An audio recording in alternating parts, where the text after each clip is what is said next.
WebSportsRadio.com, in association with KBFL, proudly presents. Here's a shot in that sails wide behind the net. It's up the middle, Jordan scores!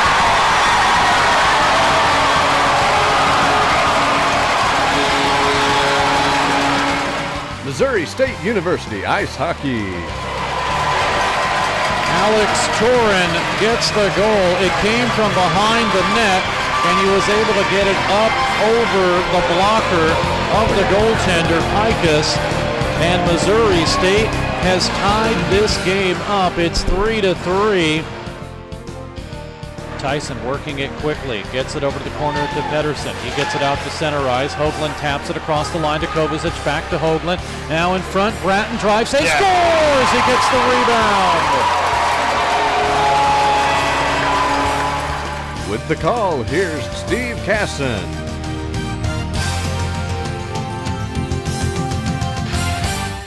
And live from Mediacom Ice Park on the Stan Melton Ice Arena, it is exhibition hockey as Missouri State takes on the Oklahoma City Blazers. Hello, everybody. Steve Casson along with Alex Somm on Web Sports Radio as these two teams will battle once again. It was a 5-1 win for Missouri State last weekend in Oklahoma City at Blazers Ice Center. In that game, Zane O'Brien for the Ice Bears gets 2 goals, including a power play goal. Brennan Anderson, another power play goal for the Ice Bears. Andrew Kovacic and Alex Rubin also scoring. And Missouri State takes a 5-1 win, the only goal coming for Oklahoma City by Ivan Bondarenko. And what can you say about Ivan Bondarenko? He is a player that throughout the course of last season led in most points, and Bondarenko is one of those players that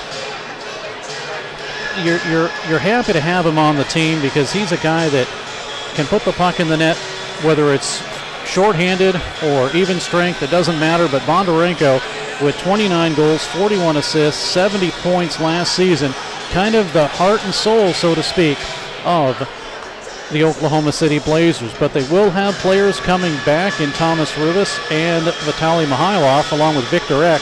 Actually, I take that back. Rubis, no, but Mihailov and Victor Eck will be back with this junior Blazers hockey club. And that is a good thing for head coach Gary Gill to see. One thing he didn't want to see was penalties. And we'll have an interview with Gary Gill coming up at the second period intermission, and he talked a little bit about that. And of course, discipline with any hockey club will be an issue, and he hopes that the things will change as the team matures, not only today but through the remainder of the WSHL, the Western States Hockey League season. This is a contest, the last two actually, where Missouri State, ACHA Division I, American Collegiate Hockey Association, they're the step above, so to speak, the junior program where kids, of course, aspire to get into college, and the Oklahoma City Junior Blazers, WSHL, Western States Hockey League, and they hope to continue their hockey career, whether it be in the ACHA or beyond. For Missouri State, they lose a couple of players. They lose Ryan Hoagland, their leading scorer, 16 goals, 29 assists, 45 points last season with 3 game-winning goals. They also lose a defenseman in Bobby Brown, the standout senior, tall, 6'6", 6 goals, 16 assists last season. He, of course, has graduated. Chase Dobler, who unfortunately has aged, or not really aged out, but he is in his 5th season and playing hockey. He will, for the most part, be forced to play on the Division III squad to continue with his hockey career, because up until this season there's a new rule in effect that ACHA Division I players can go 5 years, but not this season. From this season and beyond, that will happen. Missouri State, of course, happy to have a couple of players in their lineup, and one of them back after a toe injury is Hunter Saunders. And Saunders, who normally plays in a line with Chad Lounder and Austin Davis, they will play today. And I call Lounder and Davis, I used to call them the all-rookie line, so to speak, but now they're the all-sophomore line. These two players, of course, or all three of them actually, making up a very strong fourth line for Missouri State. Another guy for the Ice Bears is Marshall Gievers, and Gievers admits that he really didn't have much of a impact in last weekend's game, and he hopes to change things now. Gievers, of course, the WSHL Player of the Year a couple of seasons ago, the Rookie Player of the Year in the WCHL, Western Collegiate Hockey League. Those two leagues, you know, when you combine them together, you have to watch out with those monograms, but the Western Collegiate Hockey League is where Gievers was voted the Rookie of the Year a couple of seasons ago, and he hopes to make an impact with Missouri State this season. Referees for tonight's game, we'll get to that in a moment, but they already are announcing the starting lineups for Oklahoma City, so let's listen in to Jeremy Hill. And finishing out the forwards, number 29, Ivan Borinko. Starting at defense for the Blazers, number 6, Drac Johnson, and number 16, Connor Dunn. In the net tonight for Oklahoma City, number 31, Bobby Clouder. Oklahoma City is coached by Bram Chandler.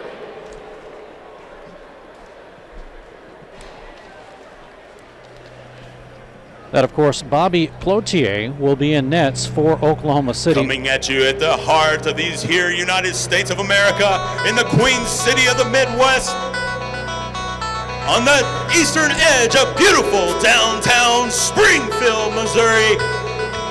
In the East Rink, a beautiful Mediacom Ice Park, the Stan Melton Arena. Ladies and gentlemen, on your feet, make some noise, bang that glass.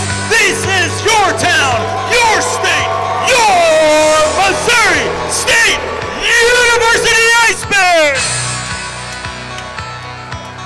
Starting at left wing, number 9 from St. Louis, Missouri, number 9, Jordan Bratton. Starting at center, also from St. Louis, Missouri, number 15, Zane O'Brien. Finishing out the forwards at right wing, number 12 from St. Louis, Travis Barrett. Playing at defense tonight from Tulsa, Oklahoma, number 21, Sam Eisenrod. Also at defense, number 11 from St. Louis, Missouri, Brandon Anderson. And in the net tonight from Fairview Heights, Illinois, number 29, Joey McConnell.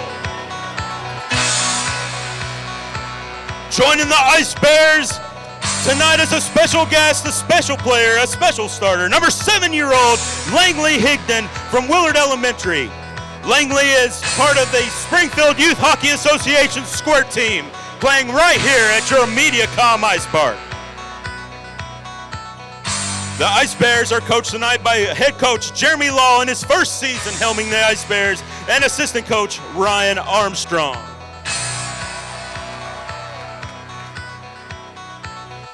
Please remain standing as we honor these United States with the singing of the national anthem. Tonight's national anthem is performed by Ice Bears Booster Club member Leah Henderson.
Well, unfortunately, that was a special performance for just folks here at Mediacom Ice Park. I don't think she remembered to turn the microphone on.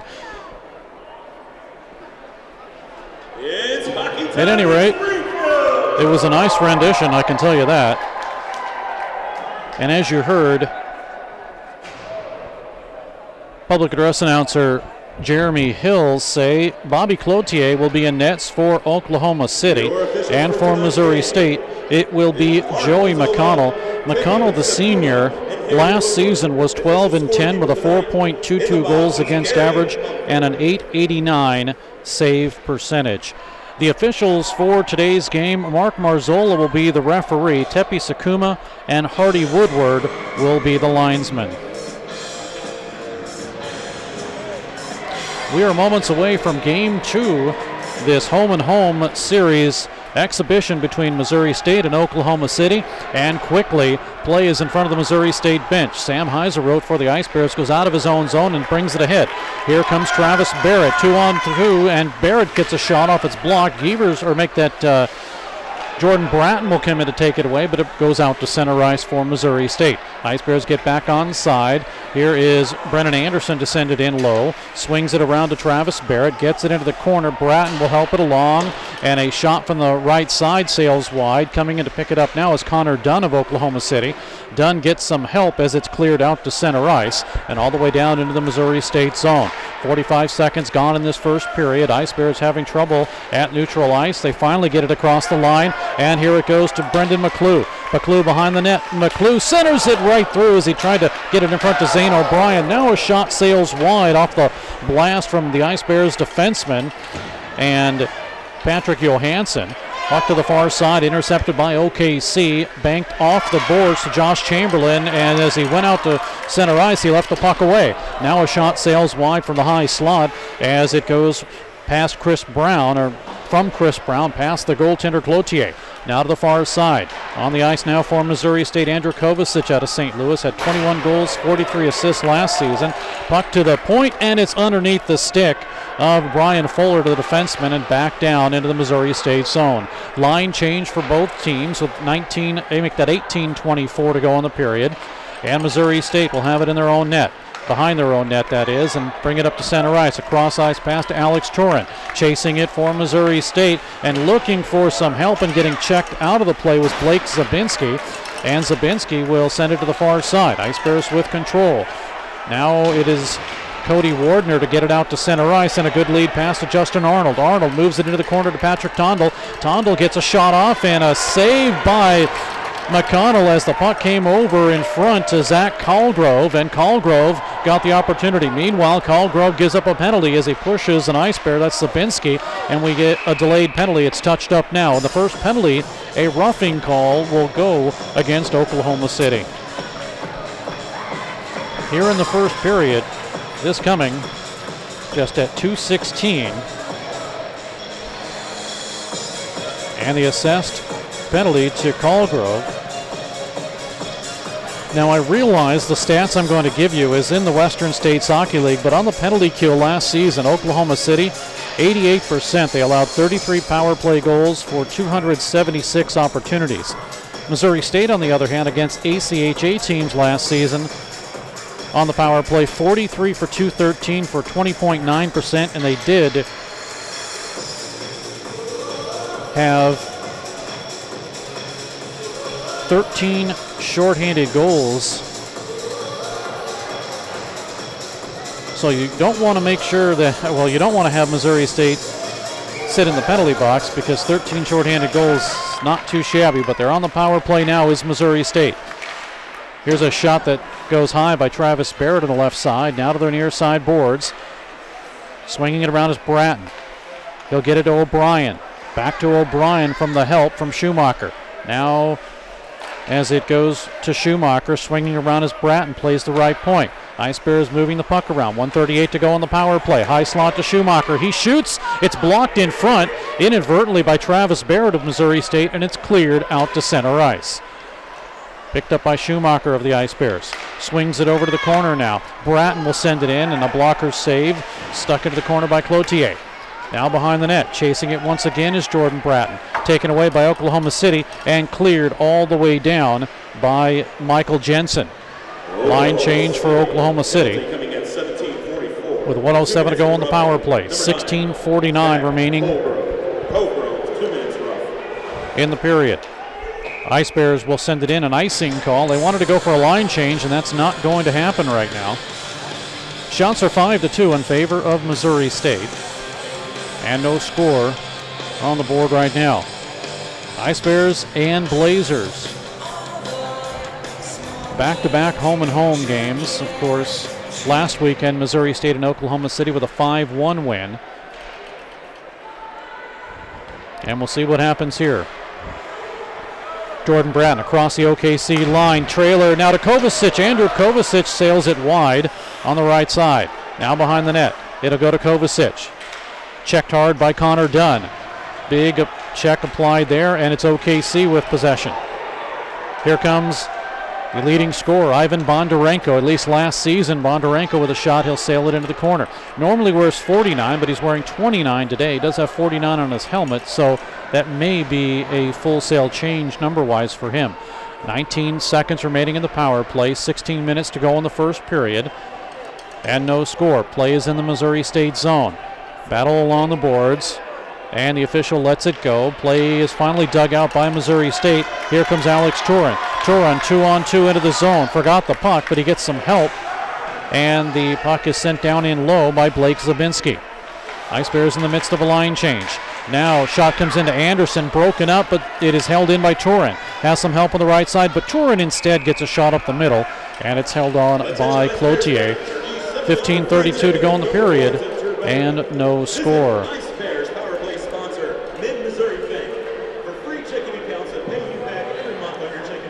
So Missouri State is 0 for 1 on the power play.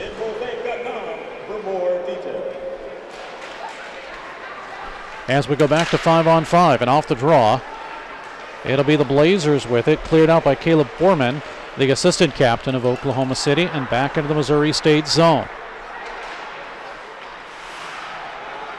Ice Bears with it. They tried to get it across the line, but it is finally cleared back out by Oklahoma City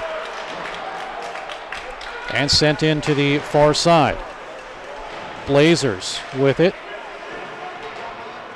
They finally do clear it off of the skates of the Ice Bears' Brian Schumacher, and he'll have to chase back in his own zone. 6-2 of the shots in favor of Missouri State. Lead pass to the Ice Bears to Alex Smith. He'll let it go. And I take that back. No, that's Chad Launder on the ice now, 47, not 42. Alex Smith came from Wichita, where he had 4 goals and 27 assists, so he comes off a championship team. Wichita won the Thorne Cup last season in the WSHL. Now here come the Ice Bears. DeGevers across the line, broken up nicely by the stick of Cordy Wardner of OKC, but now we get a whistle stoppage of play and a penalty for a slashing call. So Missouri State will go into the penalty box. This is a slash called against the Ice Bears, against Alex Rubin. First power play opportunity for the Blazers. This one at 5:39.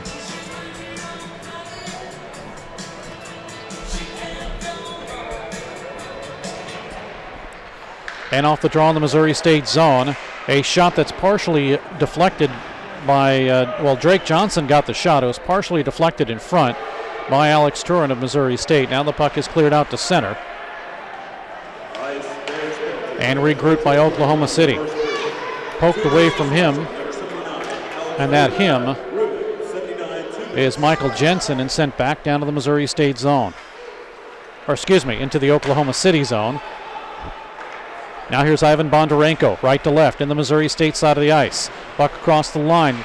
Griffin Winsek with it. He'll bring it to the point. Held in. Sent to the far side, off the stick of Connor Dunn. A shot that misses wide from Drake Johnson. Now we're low along the goal line. Here's Bondarenko. Works it there. Tries to move it around and get it to Josh Chamberlain. Chamberlain with it, and it's underneath the stick of Dunn as both of those two played catch with it. And now a partial line change for Missouri State. Less than a minute to go on the power play. Puck is deflected out to center ice by Andrew Kovacic of Missouri State. Chasing it back is Connor Dunn, and the Ice Bears will try to line change. Missouri State can't get it out of their own zone. Good forechecking pressure by Josh Chamberlain of Oklahoma City. Now the Blazers will have control. Travis Hudek. Hudek's pass left side to Colgrove. He'll have it, looking for some help, drops it back to Patrick Tondel. Behind the net. Oklahoma City still with Colgrove, and taken away from Missouri State. It's cleared all the way down. No icing as it went off the stick of Hudek. Now Hudek puts a check on an Ice Bear that's in there to forecheck. That is Marshall Gievers of Missouri State. Gievers falls down as he tries to get possession behind the net. Intercepted, though, Cordy Wardner with it. Here comes Wardner. Across the red line, now into the zone. Stick handles it through, but with 4 seconds to go on the power play, the Ice Bears cough up the puck. Here's a partially fanned-on shot by Colgrove, and the Ice Bears turn and burn the other way. Left to right, now across the line, breaking free. Travis Barrett, he shoots, save, rebound, a second save, and it's covered up by Cloutier as Travis Barrett had a couple of good opportunities there for Missouri State, and really the best one of this hockey game as Barrett just breaks in and just gets a couple of shots, and you can see the bouncing puck there that Cloutier was able to hold on to. Shots are 7-3 in favor of Missouri State, and they almost got one there. Oklahoma City off the draw, gets it out to center ice. Now here's Brendan Bessie. Bessie played well in the preseason game last weekend. Didn't have any points to show for it, though. Puck along the right faceoff circle, sent down in low, where it'll be Missouri State with possession. Patrick Johansson. Johansson out of Sorta, Sweden, the sophomore, had a goal and 2 assists last season. Here come the Ice Bears. Lead pass to Zane O'Brien. O'Brien left side, stops up, gets it over. Nice pass, move, and a shot that gets deflected up and out of play. O'Brien sent it over to Jordan Bratton, and then Bratton found the trailer. It was defenseman Sam Heiseroth, and Heiseroth had it deflected up and out of play. 11:33 to go in the period. And no score here at Mediacom Ice Park. Steve Casson along with Alex Somm. Thanks for joining us on Web Sports Radio. And if you get a chance, go on YouTube and Google, or whatever you call it, search, I guess, for Alec, S-A-H-M. He has some great videos, including some Ice Bears videos that he's put together. So take a look at some of that. Off the draw, the Ice Bears will intercept. It comes up the middle, shot, and a huge save by Cloutier as it came right up the middle in front to the Ice Bears' Alex Rubin, who was picking the upper right-hand side, which is the left glove hand side of the goaltender Cloutier, and he picks it out of midair. Just a great play as the Ice Bears tried to capitalize. And we'll catch that one in a moment, but just a huge save as we go back to live action by Missouri State. Or excuse me, a big shot by Missouri State and a huge save by the goaltender Cloutier.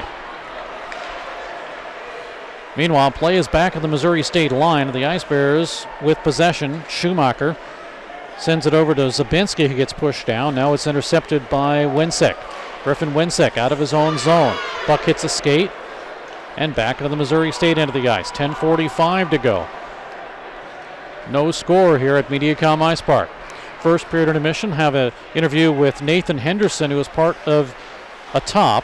They are the Assisted Outdoor Technology Professionals, and there will, of course, as this game is a benefit for ATOP, for the Sled Dogs program. They play sled hockey, and they will be playing at the first and second intermission. OKC with a drive, a shot by Cody Wardner is cleared into the corner. Partial line change for both teams. Play continues with 10:13 to go. It's at center. And across the line, Chad Launder gets onside, but it's intercepted by Oklahoma City. Blazers up to center ice, taken away by Hunter Saunders of Missouri State. And the Ice Bears out of their own zone.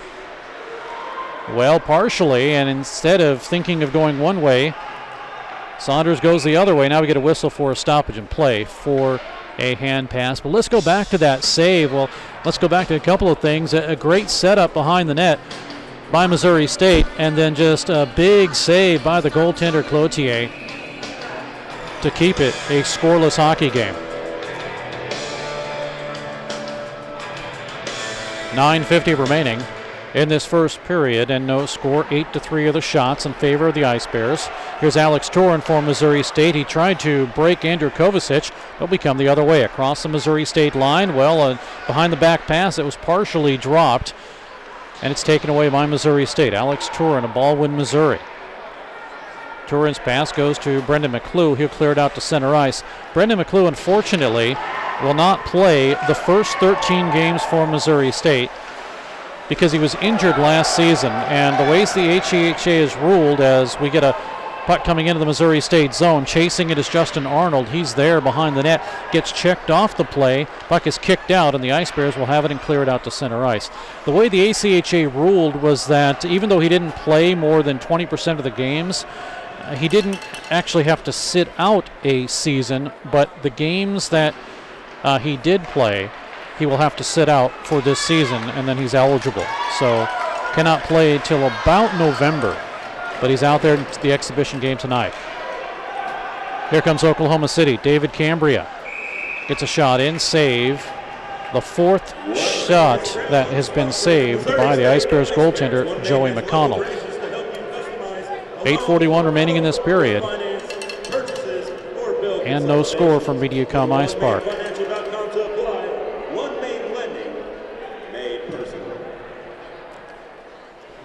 Oklahoma City will be waiting for Vitaly Mikhailov to come back. 18 goals, 37 assists, and Victor Eck with 18 goals and 37 assists, and both of those players are due in the lineup very shortly. Keep in mind the WSHL season doesn't start until the end of this month. Meanwhile, as play is underway, it's sent all the way down, no icing, because Travis Barrett raced it off. Now we come up the middle as Zane O'Brien was boxed out when he tried to get the shot off, so it's covered by the goaltender Bobby Cloutier.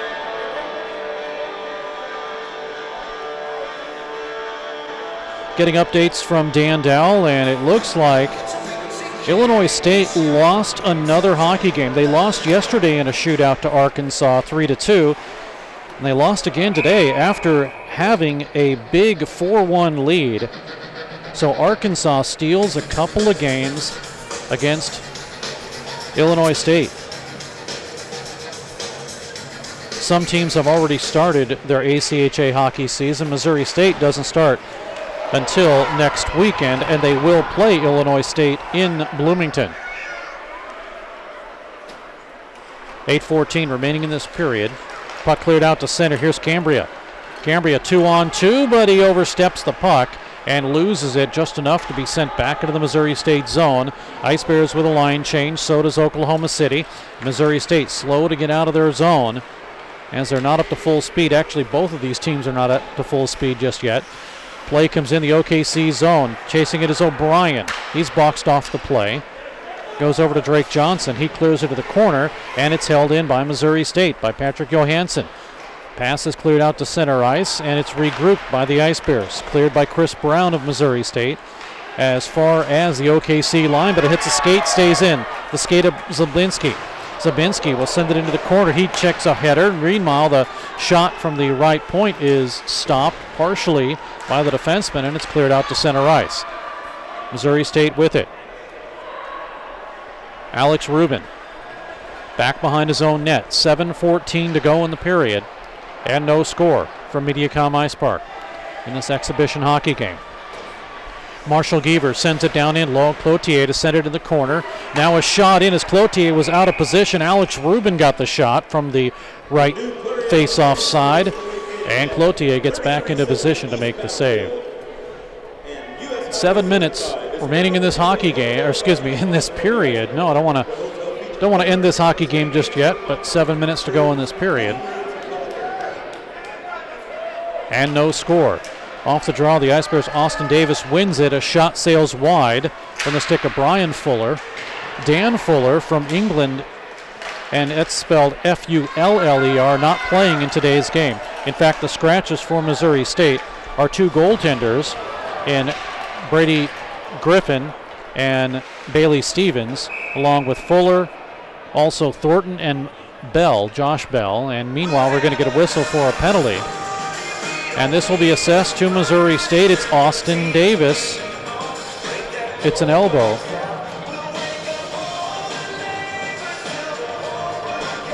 Here in the first period.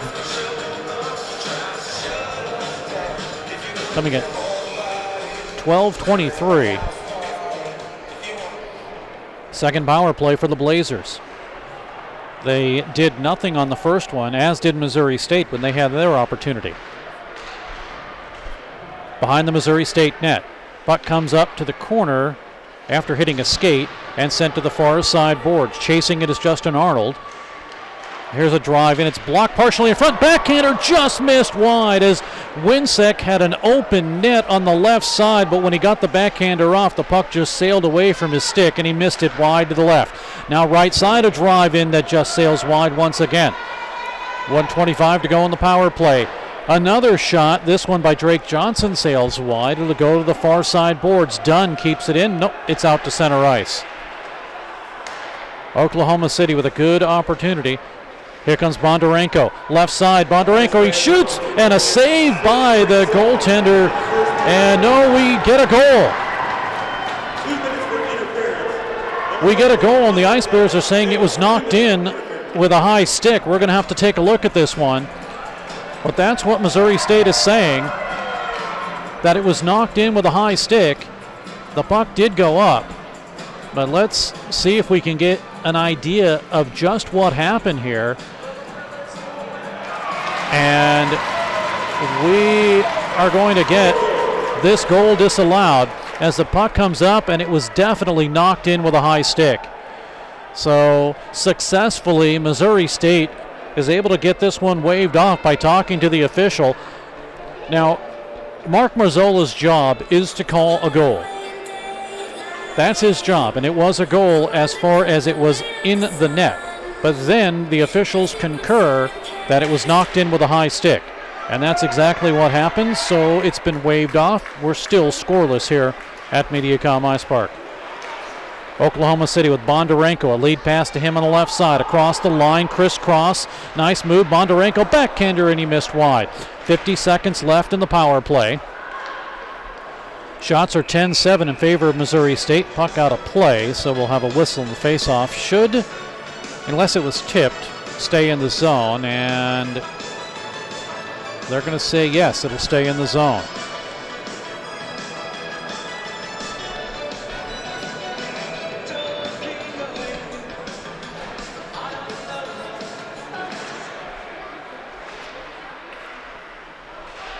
Meanwhile, play is underway with 40 seconds to go. And here is Wardner with a shot, partially blocked. Callgrove follows up. He sends it into the corner. Now as Anderson pushes his man for Missouri State into the corner with 5:02 to go and 24 seconds left in the power play. Puck is cleared out to center and sent all the way down, and Missouri State will line change.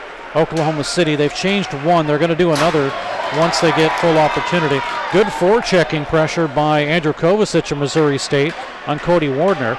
And Wardner will carry the puck out to center ice for Oklahoma City. Across the line into the Missouri State zone. Power play is now over, and it will go to the far side. The Ice Bears will have it. 3-on-2. Lead pass, and it was just not enough by McClue to get it over to Austin Davis. Now a line change for Oklahoma City. The Blazers get it across the line. Now they go into the Missouri State zone. Working it is Justin Arnold. Arnold stops up. Doesn't have any help. Sends it into the corner now with 4:15 to go. Puck taken by Missouri State. Here's Travis Barrett, right side. He shoots, and a big save by Cloutier. He'll hold on with 4:05 to go in the period. And no score. Well, the only potential goal was the one that was waved off, as it was tipped in by Bondarenko on the follow-up shot, but it was denied as the officials get the call right.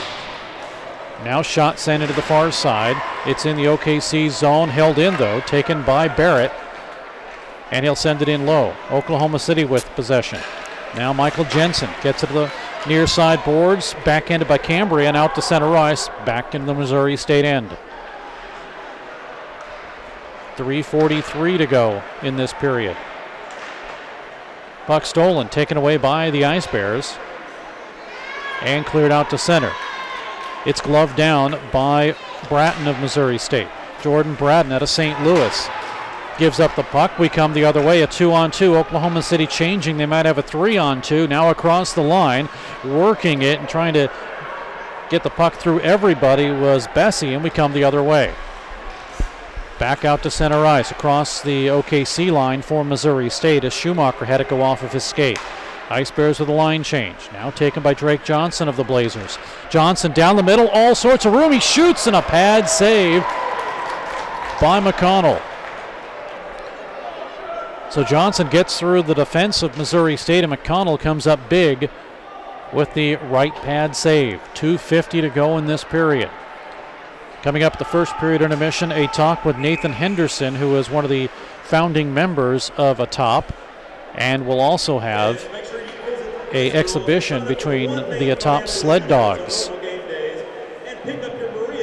2:43 remains in this period. Also, an intermission guest will be our second period intermission, and Gary Gill, the head coach of Oklahoma City, will join us then. 2:43 to go in the period. Puck won by Oklahoma City. A shot in, sails behind the net. Going into the corner with a huge hit applied to him was Oklahoma City Blazer Griffin Winsek. And now the Ice Bears back in their own zone. Missouri State working it hard, getting it across the line to Schumacher. Sent down in low. The Ice Bears will line change, but puck stolen though, taken in front by Rubin. He scores!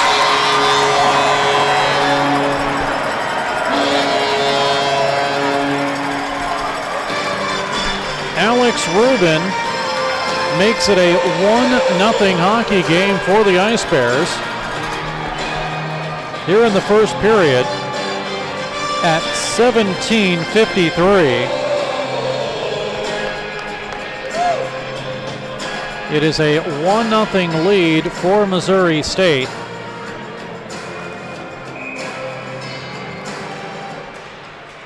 As the Ice Bears steal the puck up the middle, and it may have been tipped in. I believe it was tipped in by Marshall Gievers. So we'll give it to Marshall Gievers. Rubin with the assist. And Missouri State takes that 1-0 lead with the goal by Marshall Gievers.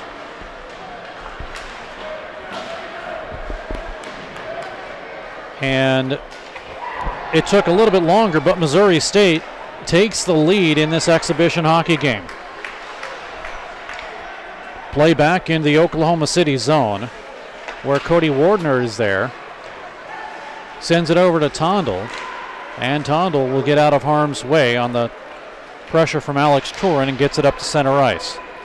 All the way down to the Missouri State zone, where it'll be grabbed by Alex Smith.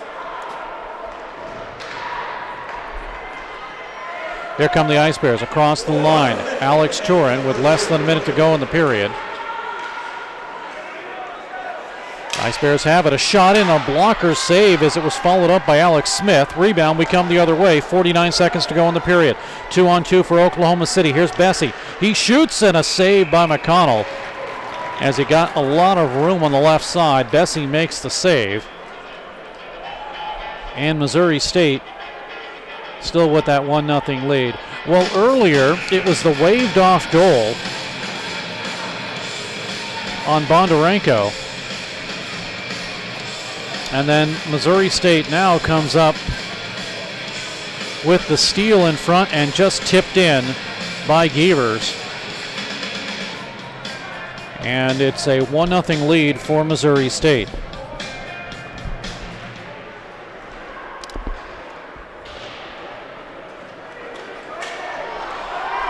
Here come the Ice Bears again, and oh, what a big save, as breaking free was Andrew Kovacic.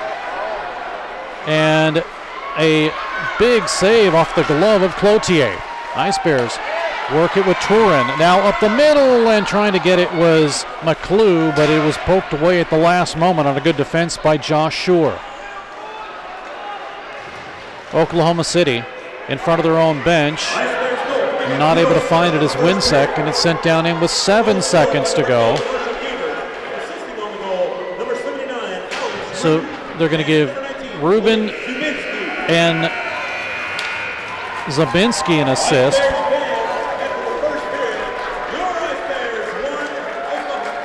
But the Ice Bears almost had another one,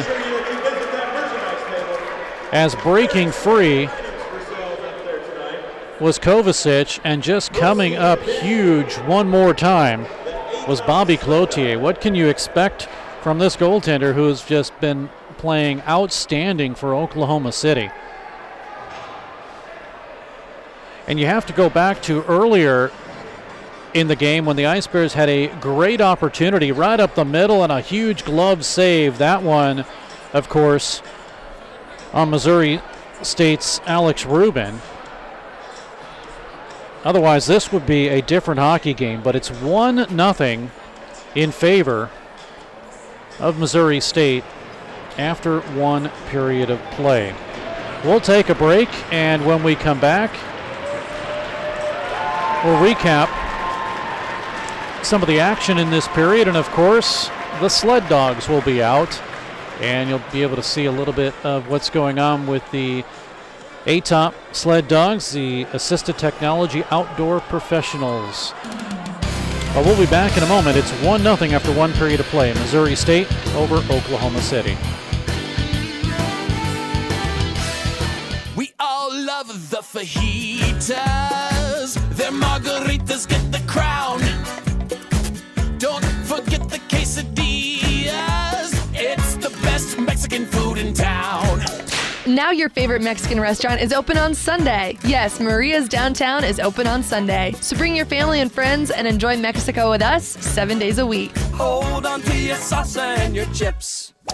Maria's on South Avenue in downtown Springfield. Now playing at Mediacom Ice Park in Springfield, a new ice age. It's the Missouri State Ice Bears hockey. Now through February, exciting, hard-hitting, fast-paced collegiate hockey, Ice Bears style.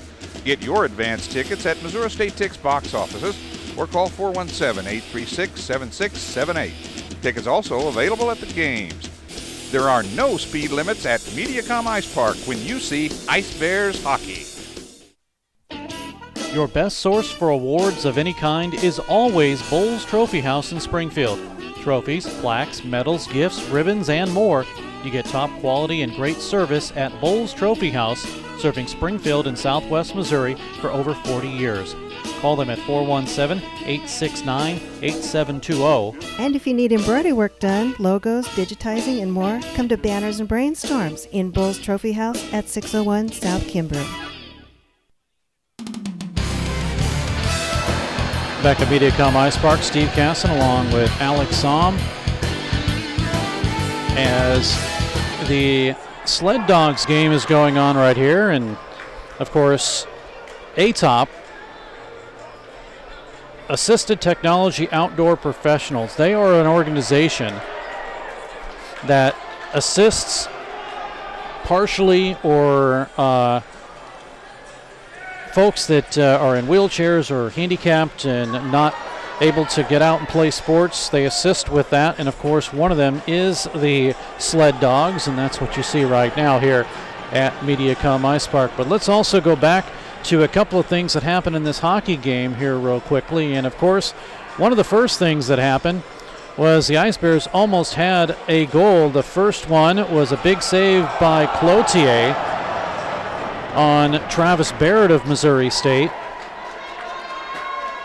And then Alex Rubin had a great opportunity in front, and Cloutier just coming up big once again, flashes the leather, and Missouri State snake bitten, trying to figure out what's going on. But then Oklahoma City on the power play Ivan Bondarenko breaks in, gets the shot, taps it in up over the goaltender, and after a discussion, it is ruled no goal, and Missouri State still scoreless with Oklahoma City. But then Marshall Gievers tips in the first goal as Andrew Kovacic gets the shot. Gievers is there to tip it in. Missouri State takes that 1-0 lead. And how important has Cloutier been in this hockey game? Well, he stops Andrew Kovacic. Huge blocker save there as Kovacic went from the right to the left. And that's where we stand right now with a 1-0 lead in favor of Missouri State over Oklahoma City. That coming at 17:53. Marshall Gievers. The assist does go to Alex Rubin and Blake Zabinski. Power plays, Missouri State, they were 0 for 1, and the Oklahoma City Blazers were 0 for 2. Shots on goal. Joey McConnell of Missouri State faces just 9 shots. And Bobby Cloutier of Oklahoma City faces 14 Ice Bears shots. We will take another quick break, and when we come back, have an interview with Nathan Henderson. He, of course, is part of ATOP, and that's what you're seeing out there, the Assisted Technology Outdoor Professionals. We'll do that in a moment. Hi, my name's Scott Morris. I own Falstaff's Local. It's the new hockey bar in town. You're missing out if you don't come and watch some Blues games down here. You'll also be able to hear the sound of all the games. And we're located between the Hers building and the movie theater on Park Central West. We have a limited but great menu. We're open for lunch. We are the hockey bar, so come and watch all the hockey games. We're going to cover MSU Ice Bears, the Springfield Express, and we may have some big-time NHL players show up. We are installing a train whistle down here. I think we're the only ones in town that are daring to do that. Please come and see us at Falstaff's The Hockey Bar. Thanks a lot. I will see you soon.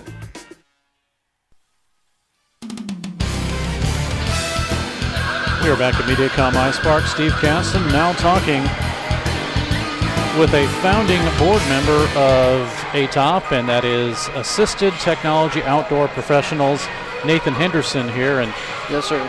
Nathan, you know, this is an organization that has been amazing over the last couple, 3 or 4 years, and of course Missouri State has partnered with ATOP to help people that are not able-bodied, or some that are but maybe have limitations, to play outdoor sports and other things. And of course, hockey is one of the biggest ones, and the biggest one that we like to help fund, and especially the sled dogs. And one thing that I have to say is, I watched it 2 or 3 years ago and said, oh, it's so easy. It's the coolest thing, but it's so easy. I can do that. When I got done playing, I had more appreciation for the folks that, as an able-bodied like myself, had a hard time doing it. But then you get people out there that really know what they're doing, and it's much it's a much easier sport for them, or at least it looks easy in that respect. But yeah, well, you know, it's a big difference between able-bodied hockey and playing in a sled, because in a sled you don't use your legs at all. You know, it's all upper body and core strength, and you know, that's everything in it. If you try to use your legs, you can't. You just fall over. That's all you can do. You know, and so we've really strived to make this program work, and thanks to Missouri Hockey, we've been able to really kind of get the word out and have a really good team. You know, they've come a long ways in the 3 years that we've been doing this. And one of the things that is amazing, and besides hockey, there's other sports. I've seen water sports and some other sports that ATOP, I think it's ATOP is the way you say it, yes, ATOP, really strives to take care of folks in a certain way. But hockey is one of the most expensive, and that's the biggest issue, because the sleds are extremely expensive.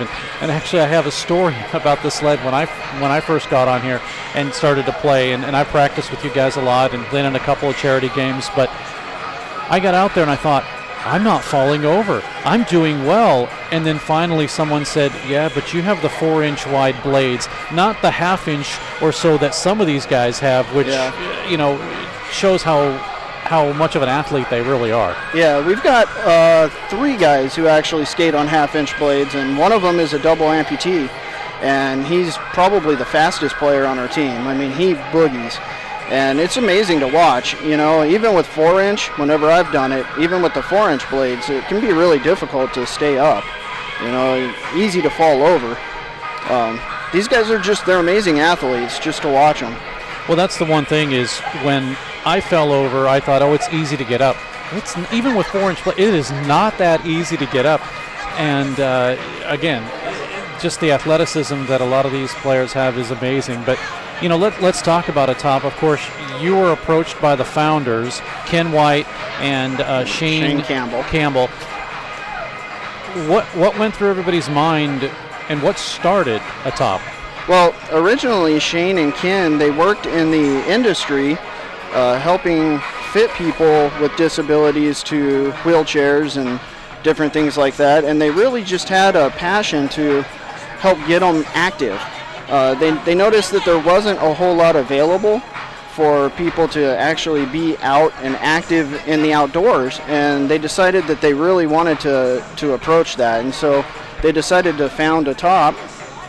And in the process, I've been friends with Ken for a really long time, and Shane as well, and they knew that I had a passion for sports and for helping people that, you know, and so they approached me and asked me if I'd like to be a part of the organization, and I jumped at the chance.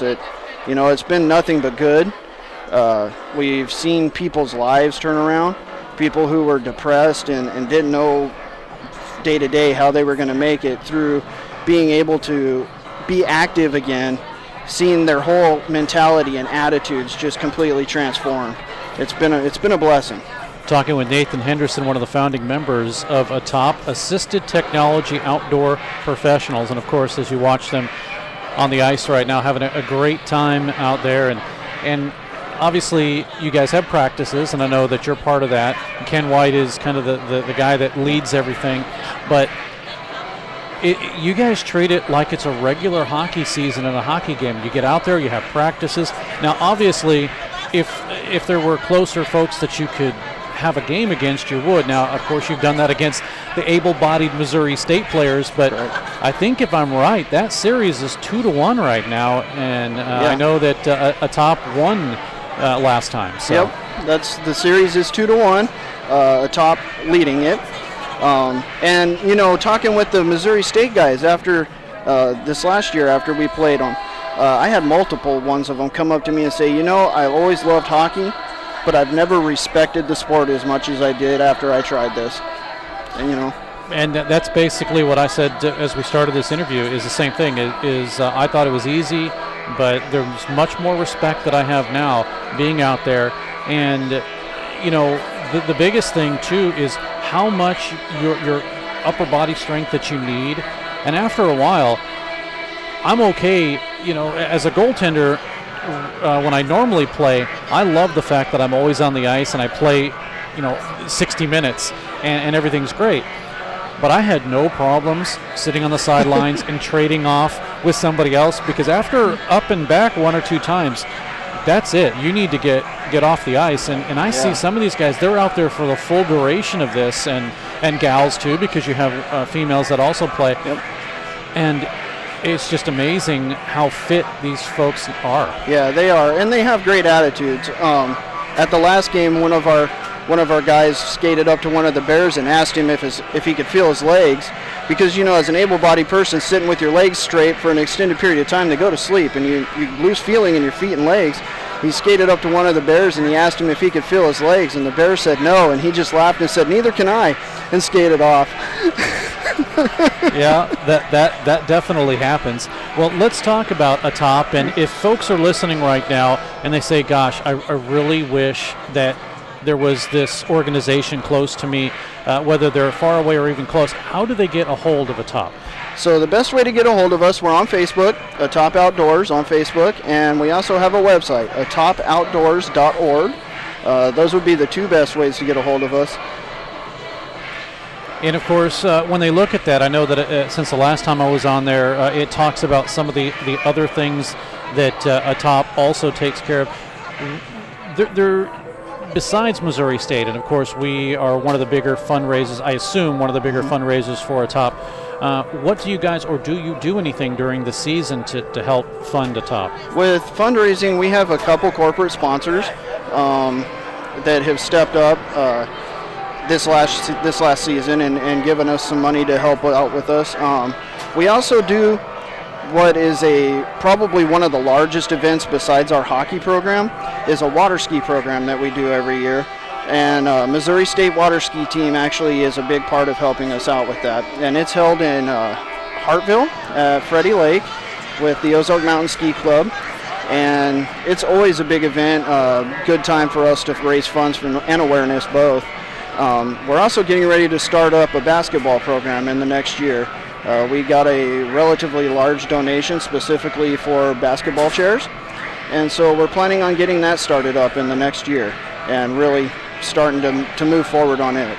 Talking with Nathan Henderson, one of the founding members of ATOP, Assisted Technology Outdoor Professionals. Well, let's talk about that.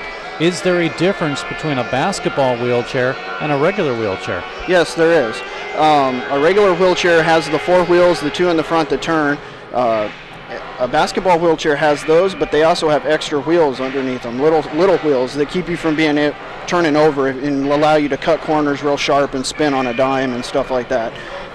They are, and they're relatively expensive chairs. You know, a hockey sled, for a basic setup for a hockey sled is anywhere from $1,000 to $1,500. The same thing for a basketball wheelchair, you're looking at about $5,000 a chair. So it is definitely expensive, and I know with a team, obviously, do the numbers. If you're going to have 10 players minimum on a team to make a team to play against each other, that's a lot of money. Yeah, it adds up fast. We, like I said, luckily we've had some really good sponsors like Missouri State Ice Hockey that have been a huge help, and we've had some corporate sponsors come on board this year, and it's really given us a boost and helped us to move in that direction. Well, not to get personal, but I do want to talk about the fact that you have a little boy, and he loves hockey. He does. And my question to you is, when's he going to get on skates? He's actually been on skates. Last year at the open skate we had with the Bears was his second time being on the ice, and he loves it. He loves ice. He just go out and sit on it and play on it. He loves to watch hockey. We actually watched the movie Miracle the other night, and whenever the USA team took the lead, he was jumping up and down in my lap screaming. So he loves hockey. Well, I know when you brought in your son on your shoulders earlier today, the smile on his face when he looked out on the ice and just the laugh and everything, the giggle that he has, obviously you know that he loves hockey. He loves looking at an ice rink. In my mind, that's a good thing. I'm sure it's in your mind too. Yeah, we're excited for him to not only play hockey able-bodied, but have him involved with people with disabilities and have him understand that there really aren't any limits for anybody if they're willing to put forth the effort. Nathan Henderson, one of the founding members, board members also of ATOP, Assisted Technology Outdoor Professionals. Once again, a way that folks can reach you guys if they would like to either join or help or anything like that. Okay. ATOPOutdoors.org is our website. And we're also on Facebook at ATOP Outdoors. And you can look us up either place. All right, Nathan, thanks so much, and good to have you back, and see you out there next time. We'll take a break, be back. More hockey coming up. Hi, my name's Scott Morris. I own Falstaff's Local. It's the new hockey bar in town. You're missing out if you don't come and watch some Blues games down here. You'll also be able to hear the sound of all the games. We're located between the Hers building and the movie theater on Park Central West. We have a limited but great menu. We're open for lunch. We are the hockey bar, so come and watch all the hockey games. We're going to cover MSU Ice Bears, the Springfield Express, and we may have some big-time NHL players show up. We are installing a train whistle down here. I think we're the only ones in town that are daring to do that. Please come and see us at Falstaff's The Hockey Bar. Thanks a lot. I will see you soon. Now playing at Mediacom Ice Park in Springfield, a new ice age. It's the Missouri State Ice Bears hockey. Now through February, exciting, hard-hitting, fast-paced collegiate hockey, Ice Bears style. Get your advance tickets at Missouri State Tix box offices or call 417-836-7678. Tickets also available at the games.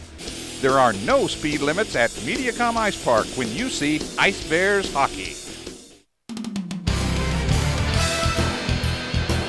Back at Mediacom Ice Park, Steve Casson, Alex Somm on Web Sports Radio. As we're about 4 minutes away from getting this period underway, well, maybe a little longer than that, as they're still cutting the ice. The A-top game, the Sled Dogs game, took a little bit longer than anticipated, but that's okay.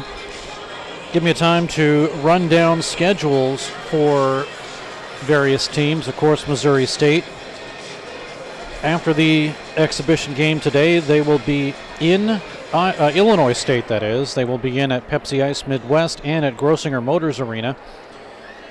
The 15th in Pepsi Ice, 16th in Grossinger. That's in Bloomington, Illinois, where the Ice Bears will open up the season on the road against Illinois State. Then Southern Illinois Edwardsville comes in for the first homestand for Missouri State, September 22nd and 23rd here at Mediacom Ice Park. And then Sunday, it will be the Lindenwood Lions. And one of the things about this area in particular and the WCHL, the Western Collegiate Hockey League, is that 3 of the last 4 champions have come from the WCHL, Central Oklahoma and Arizona State, and sandwiched in between that, Lindenwood. So Missouri State will have their hands full with the Lindenwood Lions. It's a 2 o'clock game Sunday, the 24th. And the Ice Bears will have the University of Central Oklahoma along with Oklahoma on the road the 28th, 29th, and 30th, taking place at Arctic Edge Ice Arena and at Blazers Ice Center. And Blazers Ice Center is also where the Oklahoma City Junior Blazers play. And I will tell you one thing, not only is that arena cold, but one of the things that was really eye-opening was the fact that last weekend when Missouri State played, and they won by a score of 5-1, but when they played, half that arena was full of Blazers fans. Well, there was an OU football game going on and other things that they could have been doing that week, and especially since it was a holiday weekend. But the arena was packed halfway with Oklahoma City Blazers fans, so nobody can say that Oklahoma City doesn't have the best fans in the league, because they were there when they really didn't have to be, and that's always a good sign. And coming up at the second period intermission, we'll have a talk with Gary Gill, the head coach of Oklahoma City, and talk to him about the squad that he has inherited, which has nothing but a winning tradition to follow. And we'll do that at the second period intermission. They're just about finished here at Mediacom Ice Park, and as you look out, you see not only a bear head, but you see a 417 Express emblem, because the Springfield Express of the Western States Hockey League is here. Springfield, on the other hand, will open up their season, and that will be at the end of this month.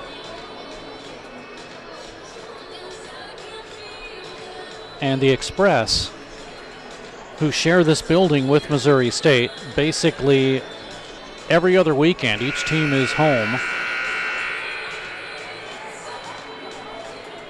But the Springfield Express will open up their 4th season here at Mediacom Ice Park. They previously were the Texas Brahmas. But at the end of this month, they will start their season with, guess who?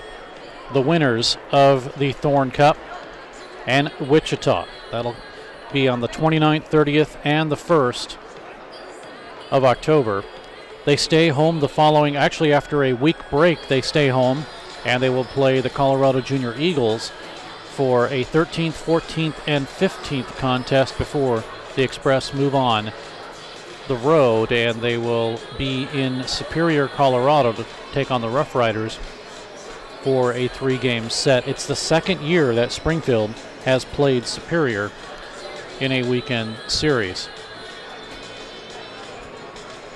Following weekend after that, the El Paso Rhinos, and that's always been tough for Springfield. They ended the season playing 6 of the last 9 games against El Paso, and all Springfield had to do was win one of those games, and that would have vaulted them into second place last season, and maybe the outcome would have been different for Springfield, but that was not to be. And the Express ended up in 4th place, where they ended up losing to Oklahoma City in the playoffs. Both teams have made their way onto the ice. We will take a very quick break and be back for second period of action coming up in a moment. It's 1-0 Missouri State after 1 period. We all love the fajitas. Their margaritas get the crown. Don't forget the quesadillas. It's the best Mexican food in town. Now your favorite Mexican restaurant is open on Sunday. Yes, Maria's Downtown is open on Sunday. So bring your family and friends and enjoy Mexico with us 7 days a week. Hold on to your salsa and your chips. Maria's on South Avenue in downtown Springfield. It's time to drop the puck on the second period. Here's Steve Casson.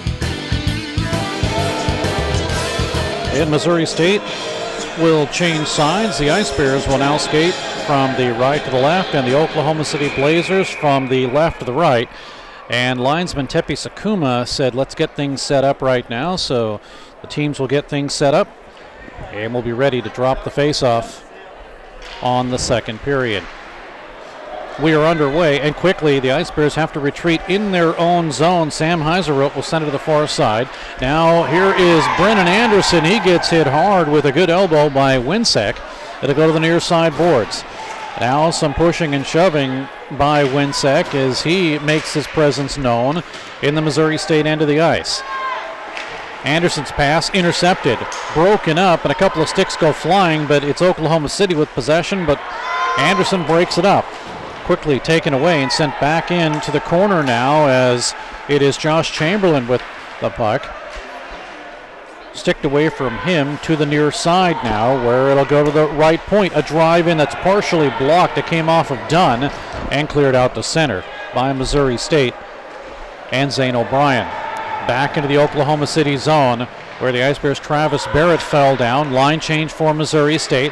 Puck comes up to center, intercepted by Chris Brown of the Ice Bears. Brown's pass stolen, taken away. Here comes Colgrove. He shoots, save, rebound, and a save by McConnell. As the first shot by Colgrove was mishandled by McConnell, and the follow-up was put away. Connor Dunn with the follow-up, but McConnell having a couple of close calls there as he has to make the save. Mishandled the one and then the follow-up there, and it wasn't Colgrove actually on the follow-up. It was Justin Arnold.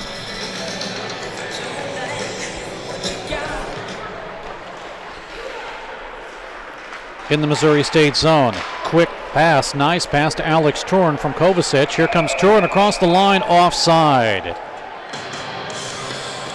Brendan McClue just a little bit too soon. He's been itching to go. And with 18:42 to go in the period, and a 1-0 lead for Missouri State, the only goal Marshall Gievers tipping in. Alex Rubin's shot early, or we'll take that back, late in the first period. And that's where we stand right now. A big difference from last weekend's game. Missouri State, after 1 period, had a 3-1 lead. Make that a 2-1 lead. Near side boards, puck cleared out to center ice underneath the stick of Kovacic. And back into the OKC zone. Quickly out to center ice, tipped away from the stick of Colgrove. Cleared down and gloved and back into the Missouri State zone where it's shoved in by Cody Wardner. the far side, Missouri State's Brian Fuller's there, and it's held, no, not on the line, delayed offside. Puck is cleared out to center. In front of the OKC bench. Kovacic for Missouri State trying to move the puck away. He does, but it's stolen up the middle, tipped away, and moved into the corner as the Ice Bears mishandled the puck. Taken away now by Marshall Gievers. 2-on-2. Gievers across the line. Gievers gives it up to Kovacic. He shoots and a save by Cloutier. He'll hold on. And with 17:34 to go in the period,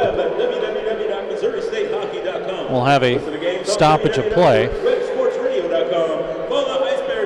Full line change for both teams, and I want to welcome the godfather, as he's called, the founder of Missouri State Hockey, and Stan Melton, to the broadcast booth. Stan, glad to have you.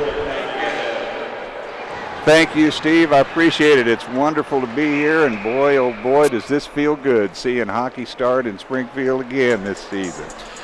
You know, I know that you've been with me many times in this broadcast booth, and it's hard to go back and figure out which team was better than the other, and each year you keep saying it's getting better and better and better, but that's true. You know, now all of a sudden you look at this hockey club and the way things have shaped up with new management and new coaching staff, and you kind of wonder, is this the year? Oh man, Steve, I'll tell you what, the level that you play at dictates the skill factor of the players, and in Division I, certainly we are one of the most outstanding teams we've ever been. Our national championship teams at the D2 level were tremendous too, and of course we have an all-decade team we've picked, and if those guys were in their prime, I'm sure they could be extremely competitive with these guys. But yeah, this is just a pleasure to watch, and the progress of the program has been tremendous. Sebo Compack had a swipe at the puck, and it was stopped by McConnell. Hate to tell you, but we're coming up to another all-decade possible selection. I mean, we're less than 3 years away from that. That's true. Season number 17 is starting right here. Unfortunately, this season it's going to start on the road, as next weekend Missouri State will play against Illinois State. Meanwhile, the Ice Bears will have it in the OKC zone, moving it in quickly, where the Ice Bears' Alex Turin will become the other way, across the line. And Oklahoma City has it broken up. Chamberlain does, but the Ice Bears will work it across the line. Now to Rubin to the far side. Too far for him, but he does pick up the loose change. It'll be sent into the corner now. Flipped up and out and all the way down, where Anderson will have it for Missouri State. In front of the OKC bench, now slaps in front of the Ice Bears bench. Good pressure by Austin Davis, and Davis will bring it in the zone. Davis with it, gets it over in front to Gievers, and it was too far for him with 16:34 to go in the period. Now down in low, Gievers to chase it once again. Those two connected on the first goal of the game, the only goal of the game, as Alex Rubin passed it in front to Gievers, and Gievers was able to tip it by. The only goal thus far by Bobby Cloutier. Now the puck is sent all the way down into the Missouri State zone, where it'll be taken by Johansson of Missouri State.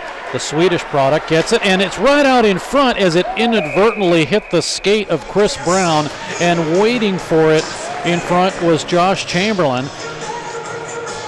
And good thing that Joey McConnell was aware of that, because it could have been a disastrous situation for Missouri State. 16:07 to go in this period. And off the draw, the Ice Bears will have it in their own zone. They'll flip it to the corner as it's held in. Inadvertently kicked down in low by Chad Lounder of Missouri State. He'll get it to the far side now to Hunter Saunders. Saunders sat out last weekend's game, had a, well, they're saying it's a broken toe, but I'm assuming it's okay enough to skate because he had weights dropped on his foot inadvertently when he was in the weight room. Now at center ice, Oklahoma City will send it in, and Joey McConnell will have to cover it up. Well, Stan, you talk about the all-decade team, and I was thinking back the other day just some of the incredible things that we've experienced with Missouri State, and really two of them I think that come to my mind was 2006 when the Ice Bears were in the regional playoffs. And one man, Dan Oldenwald, literally flew in, he got dressed, and he scored a goal. That's right. And, you know, you could say 30 minutes later he was sitting on a plane. That's true. That's true. That was one of those situations where one of your star players is able to make the game but has to take care of commitments before the game, and we did fly him in and get him to the rink in time to I think, play the last full period. So those are moments that you remember for a long, long time, and Dan, he's definitely one of the great ones of Ice Bears history. Ice Bears had an opportunity as Jordan Bratton fanned on a Zane O'Brien pass. And we're still 1-0 Missouri State. Ice Bears in the zone again. O'Brien score! Make that Jordan Bratton. It was Jordan Bratton that got the shot. O'Brien with the pass. It is 2-0 Missouri State. And the Ice Bears now have, in a sense, doubled their goal total here. Steve, was I seeing things, or did that goal pop over his shoulder and go in? No, I think it was low along the goal line. What you did see was the bottle going up over the net. Oh, okay. All right. As it was over his blocker and then rose up to knock off the water bottle. But we'll catch the call from public address announcer Jeremy Hill in just a second, as it is Jordan Bratton. Goal coming at 14:48 in the second period. Goal scored by number 9, Jordan Bratton. With an assist on the goal by number 27, Travis Barrett. Bratton from Barrett at 14:48 remaining in the second period. So 14:48 means it comes at 5:18.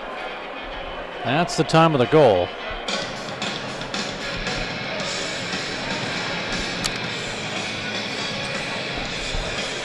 .418, Stan? 5:12. You are right. 5:12. I can't do my math right. Puck is sent all the way down, as we do have a power play. Remaining in the second period. 2 minutes for interference. Number 10, Alex Turin. Turin, 2 minutes for interference. So it is a power play for Oklahoma City. And working it is Johnson. He gets a shot that sails wide, goes into the near side boards. While I was trying to figure out my math, Stan, I missed the penalty there. Puck sent in down low, and we're going to get another one. We're going to get another penalty, as I think we're going to get both players. We're going to get Brendan McClue and Connor Dunn. They both got caught up at the blue line. Well, that's a break, Steve, because we certainly don't want to go 2 men down.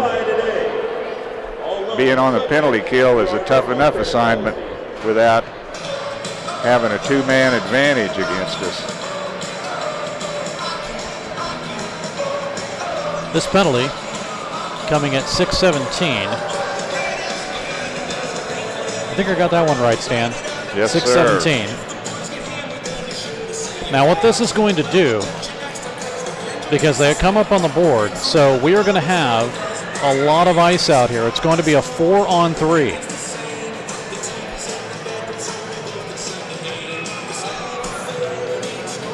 For 126, and then it'll be back to 4-on-4. But a 4-on-3 where the Ice Bears will send out Alex Rubin, Alex Smith, and Brennan Anderson. Or Oklahoma City will have Ivan Bondarenko. Griffin Winsek is going to take the face-off. Josh Chamberlain and Drake Johnson. And off the draw, OKC with it. They have the power play. This is number 3 for them. Shot in, and as it was sent right through the crease, it was wide by Chamberlain. Down in low to Winsek. He'll get it to the right side. Chamberlain now spins to Winsek. Right face-off circle, in low, right through the crease. as Bondarenko tried to pass it in front. Nobody there. Then the puck is taken away and cleared all the way down.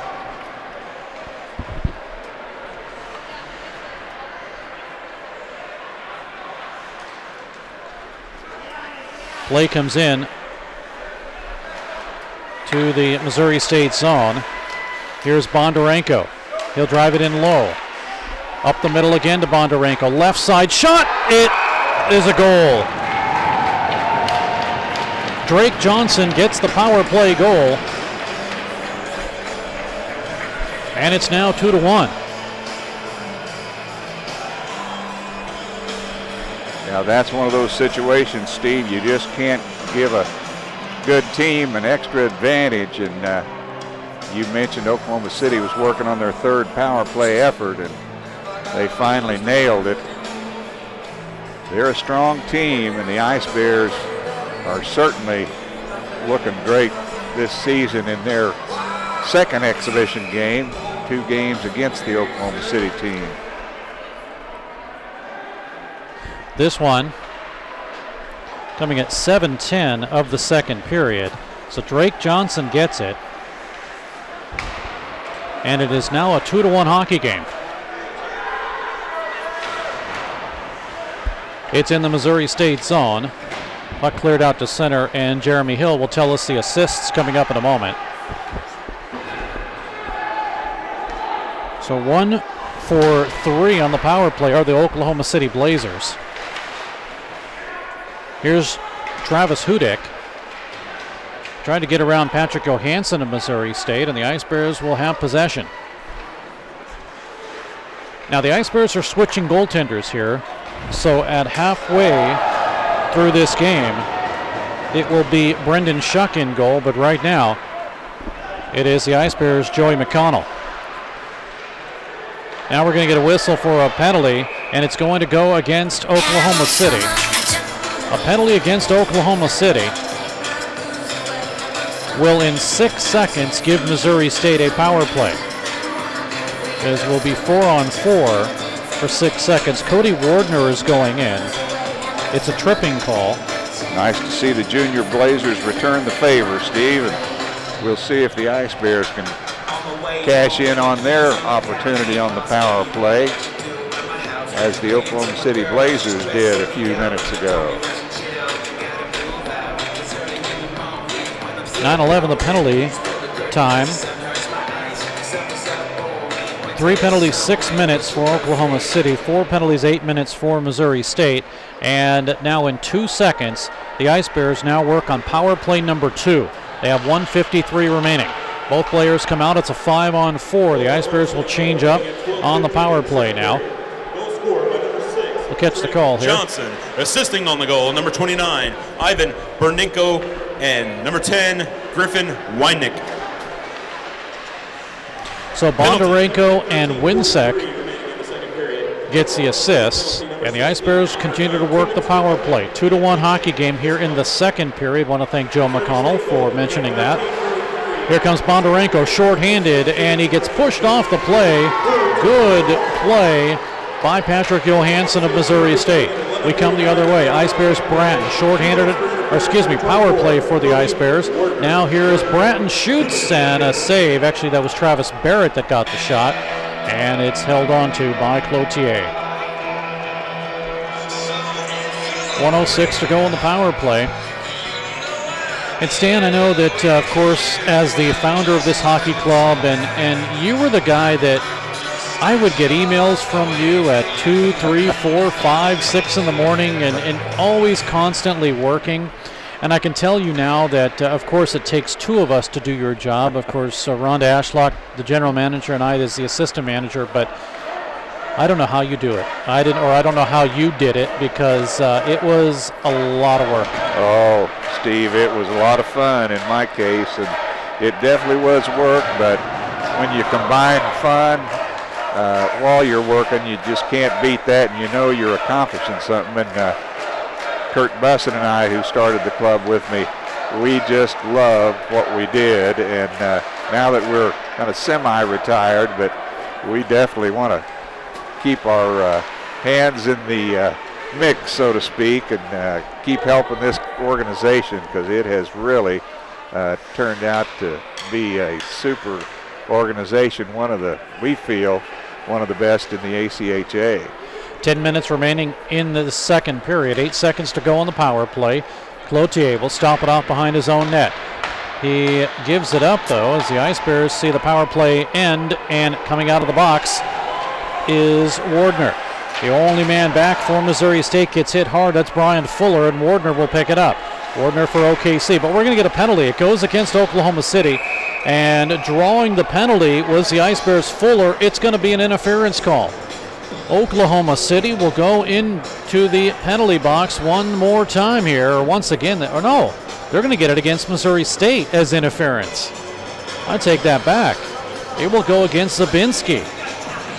So that was away from the play. I was looking at the initial hit, and Zabinski will go in. So Missouri State, who in game one didn't have a bad time with penalties, and it was Oklahoma City who was assessed for 18 minutes. Now it's the Ice Bears with trouble.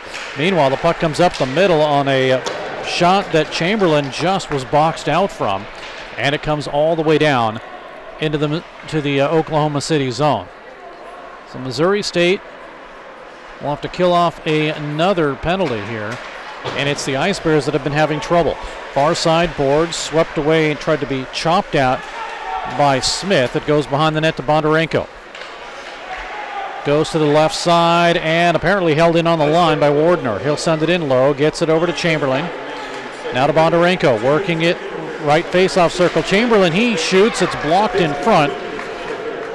Bondarenko will pick it up again. He gets it in front, backhander, shot and a save, rebound in front, save, and it is cleared.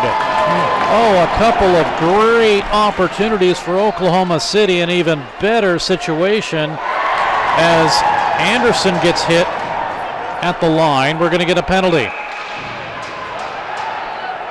Tell you, Steve, I don't know how Joey kept those out of the net. There were a couple of great opportunities on the power play for Oklahoma City, and Joey McConnell, the Ice Bears goalie, really stood up strong there. Well, he made the first save, and then Bondarenko came in again and just a huge toe save, and then he slid across to keep it out of the net. But we are going to get a penalty, and it goes against Oklahoma City. That was the hit at the blue line.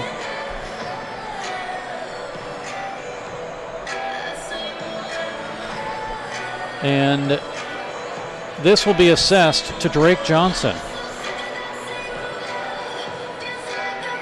Steve, when you look at penalties, do you expect Oklahoma City to take more penalties in general because of the style of play in juniors hockey as opposed to ACHA collegiate hockey?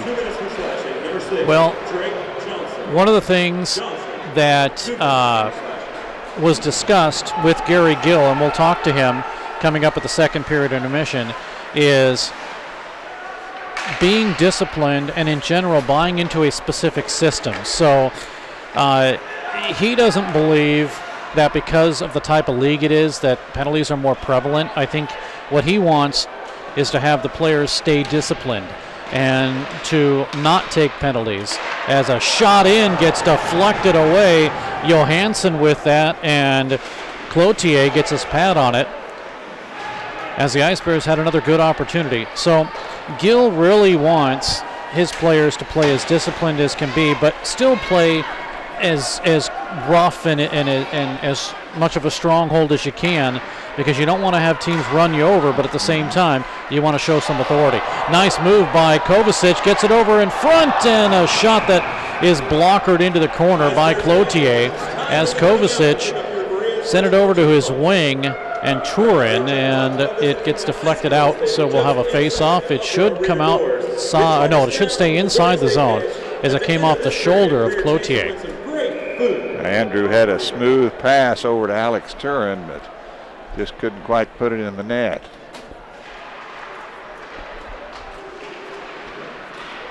Meanwhile, off the draw, the Ice Bears will work with the puck. Anderson with a shot from the left side. Sails into the corner. Now moved to Chris Brown. Up the middle, taken away, and it's in the uniform of Zabinski, and it's cleared all the way down. Chased by Anderson of Missouri State. A 2-1 contest here, as the Ice Bears took the lead at 17:53 of the first period on Marshall Geaver's tip-in. Then Bratton gets a goal at 5:12 of the second, and then at 7:10 it's Drake Johnson for Oklahoma City. Anderson taken away momentarily from the puck, but is able to get it into the Oklahoma City zone. We're 5-on-5 now, and the puck is out to center ice. Great play by Anderson to keep it away from Bondarenko, and it's sent all the way down to the OKC zone line change for Missouri State.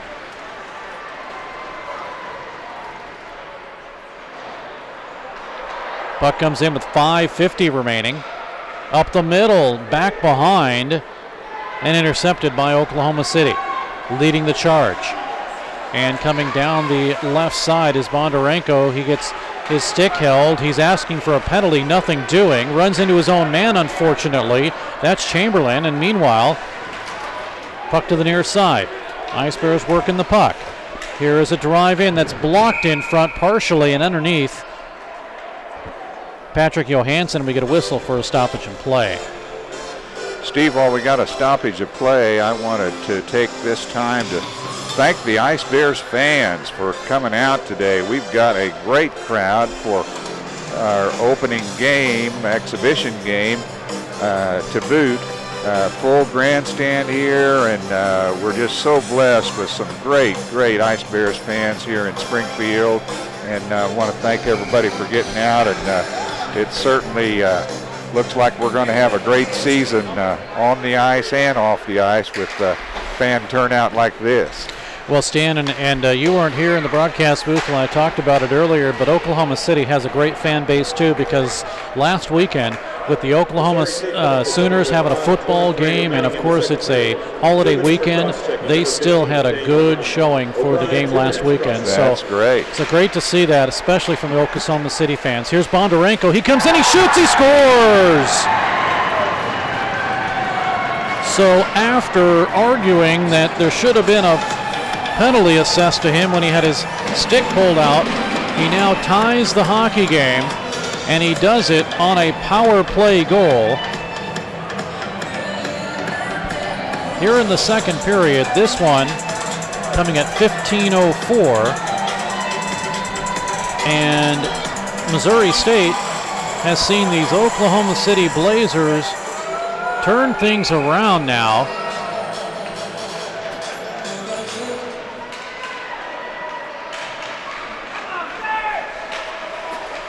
And we'll catch a look at that goal coming up in a moment. But it is now a 2-2 hockey game.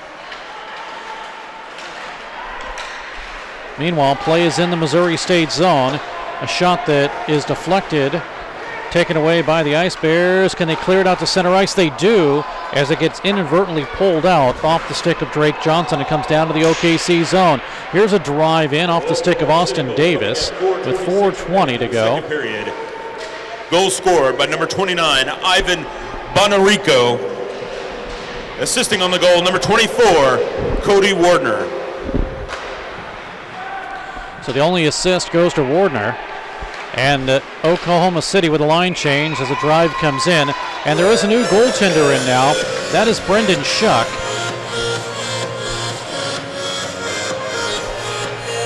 Take that back. No, that still is.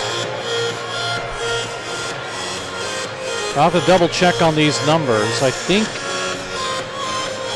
Schuck is in net. So let's go back real quickly and take a look at that goal as Bondarenko squeaks free and gets it up over the goaltender and into the net to make it a 2-2 game. Here come the Ice Bears again. Shot, score! As the pass came from Alex Torin, and waiting in front was an ice bear. Oh, they've got a scramble going on down there, Steve.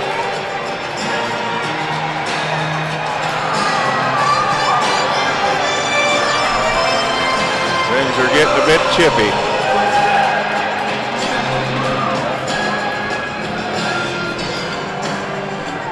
And they've got several players down after that goal.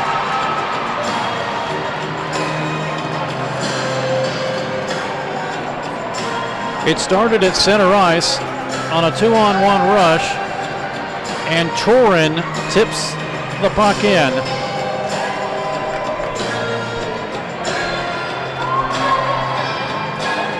So Alex Turin gets the goal for Missouri State. A lot of Alexes in this game, Stan, that are scoring here. Well, I'll tell you, that was a great pass to Turin as well, and then great job by Alex to get his stick on it and tip it by the Oklahoma City goalie. 16:07 the time of the goal, so the Ice Bears respond just 56 seconds later. And will we get penalties out of this?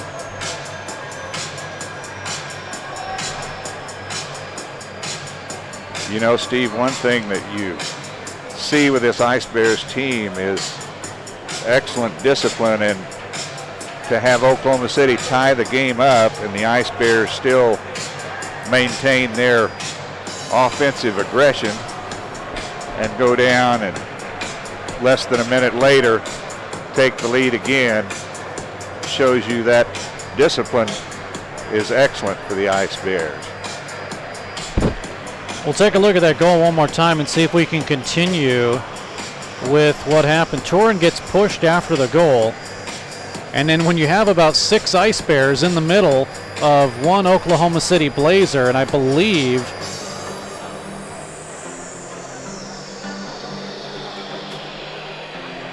that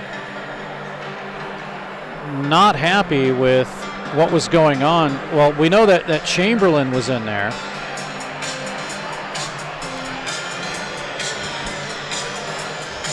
As referee Mark Marzola is escorting a Blazer off the ice.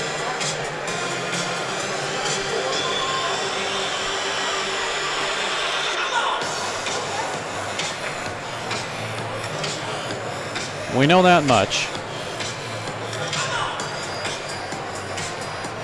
3-2 Missouri State over Oklahoma City here in the second period.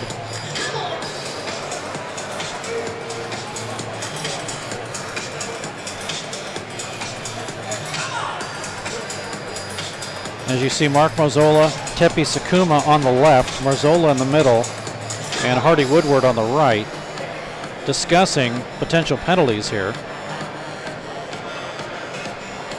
And you know, we've talked about penalties, and Dan, Stan, you even brought it up about the potential for penalties here. Now, the issue, I think, that is tough between playing an ACHA hockey game and an AAU hockey game is where that insurance coverage lies. And in this case, it's kind of almost play at your own risk. So I know a lot of players don't want to hit as hard as they should and the way they normally should because, quite frankly, you're on the hook for anything that happens. But that being said, once you get into an ACHA hockey game, much like Missouri State will play next weekend, and much like the Blazers will play starting at the end of the month, when you're within your own league and you're within your own type of coverage, I think things will change. And I think the hitting will start to be a lot more. And when you talk about it, yes, there's some rough play here tonight, but I don't think it would be as, to use the term loosely, bad if you were playing a team within your own league. I see. Well, the fighting situation is, I guess, the big difference because in ACHA collegiate hockey, you're out of the game if you get into a fight, whereas in the juniors, it's a, 5-minute penalty? It's a 5-minute major. Now, you cannot fight in the last 5 minutes of the game. I see. Then you are assessed a you're an ejection and then an additional penalty for the following game. But as long as it's not the last 5 minutes of the game, it's good to go. Yeah. And quite frankly, a lot of these players... That would probably be one of the biggest differences in the rules that the teams follow. You know, and I think a lot of the players, even though that luxury is there, I don't think that they really take advantage of it, so to speak, because obviously you're trying, and the difference between college and juniors is with college, you're, and then again, not to use the word stuck, but you're on this team because you're going to college, you're going there, you're on this team. You get kicked off this team, there's no place to go. With juniors, if coach doesn't like you, he'll trade you someplace else. You can move on. There's different factors involved, but I think that's one of the reasons why the juniors, some of the players would rather just put the points on the board rather than the penalty minutes on the board. But we have a stoppage in play right now for a fight. We'll take a look at that. Refs are taking a while to sort it all out. Yeah, they are. It's after a goal by Missouri State. Alex Turin gets the goal. And then a couple of players, including Josh Schur, who was in there, get into a scrap. Gloves come off. Sticks are high. And the officials, with other players coming in and getting involved, are trying to discuss potential penalties and issues that are happening. And this is an exhibition game. I don't know, and I don't believe so, that anything will carry over into the regular season because it is an exhibition contest. Well, Steve, I'll tell you what, we're fortunate here at Missouri State to use the services of the Missouri Ice Hockey Officials Association. Tepi Sakuma actually is one of the leaders of the MIHOA, and Hardy Woodward there is excellent referee, and then we have Mark Marzola, who is a Springfield product, doing a great job. So our referees today, we really appreciate their efforts and the efforts they make all year long with the Ice Bears. We'll catch the calls if there are any penalties. I know that a Blazer was sent to the locker room, but hopefully Jeremy Hill will tell us. But there is going to be a 2-minute penalty to Josh Schur. So the Ice Bears will be on power play number 3. Let's catch the penalties in a moment. But the Ice Bears working with their third power play, and they have a 3-2 lead in this hockey game. Play is to Anderson. Now to the right side. A blast in by Chris Brown. That's steered away by Cloutier off his pad. Anderson again. Left face-off circle to Turin. Spins around to Anderson. Now with 1:27 to go on the power play. Shot is partially blocked in front. McClue is there, but it gets deflected up and out of play. 3:14 to go in this second period. And coming up at the second period intermission, Gary Gill, head coach of Oklahoma City. He'll talk about what he needs to do or wants to do with this Oklahoma City Hockey Club and how to keep the winning going for the Oklahoma City Junior Blazers. Alex Turin will step in along with Justin Arnold. Arnold wins the puck, but the Ice Bears have control. Backhanded by Anderson. Behind the net. Johnson has it taken away, and the Ice Bears will work the power play again. Left side. Getting in position is Turin. Checked by Arnold of Oklahoma City. Cross-ice pass to Missouri State's Chris Brown. Dropped in low, intercepted, and Oklahoma City on the fly all the way down.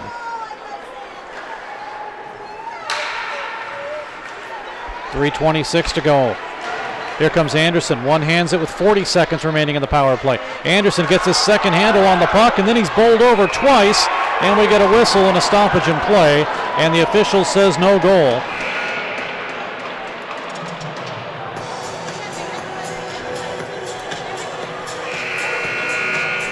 As Missouri State, Anderson Gets run over a couple of times. You'd certainly think, Steve, it's looking like Missouri State will get a two-man advantage for the last 34 seconds here with the way Anderson was treated on that play. Well, he was definitely tripped, and the officials let it go.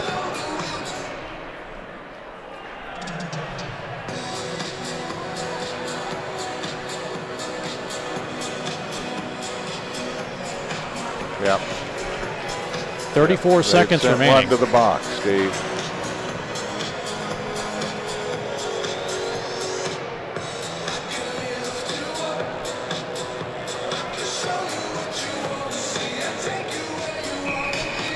.34 seconds remaining. The faceoff is going to come outside the zone, and we will get that tripping call. Although it's not put up on the board. No. So they're just going to bring the faceoff outside because a Ice Bear was knocked into the net, which dislodged it. So that's the reason for the faceoff outside. Shots 24-21 in favor of Missouri State. 23 seconds left in the power play. Here is Johansson, sends it down in low, spun around to Drake Johnson, and it's cleared all the way down. 2:03 remaining in this period. Gary Gill coming up at the second period intermission.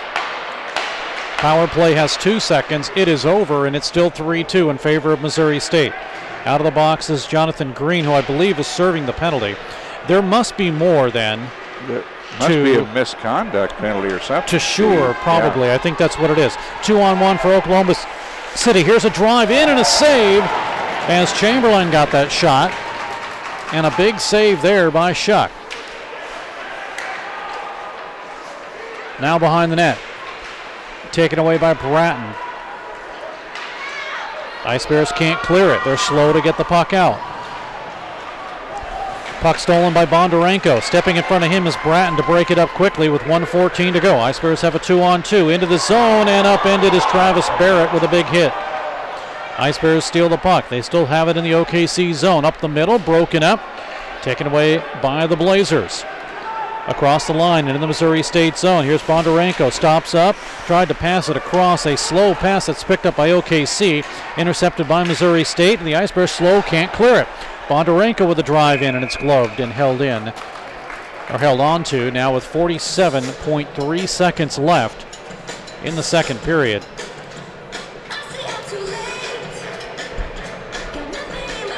Goals in the second period. There have been 4.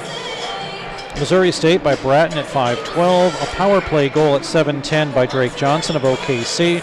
Ivan Bondarenko on the power play at 15:04. And at 16:07, Missouri State's Alex Turin.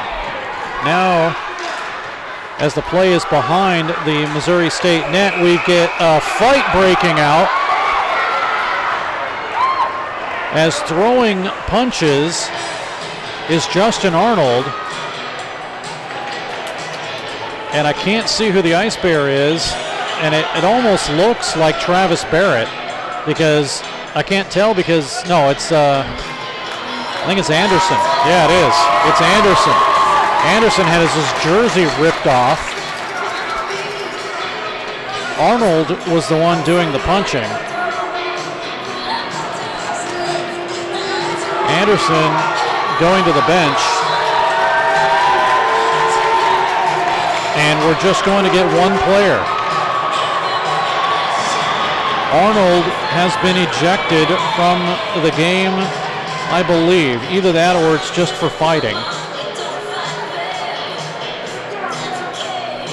Yeah, they may be playing NCAA rules, Steve, and that would mean an ejection for fighting. Well, as you said, you can fight in the WSHL, but not in the ACHA. Yeah, not without a severe penalty. At the intermission, we'll go down and talk with the referees and find out just what was assessed. But we know Arnold is out.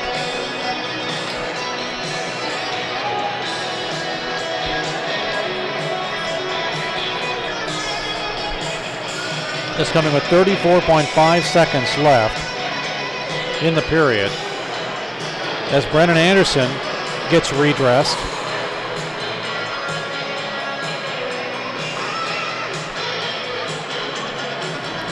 Sorry to scare the Barretts, but for a second there, without the hair being slicked back, I really thought it was Travis Barrett.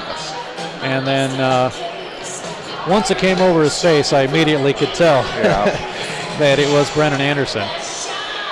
It was hard to tell because his jersey was pulled off, and you couldn't make out who exactly it was, and he wasn't throwing any punches back. So there you go. That's the one thing and, why. Let's give kudos to our music coordinator, Steve. They've got Pat Benatar with Hit Me With Your Best Shot on, so they're all over it tonight.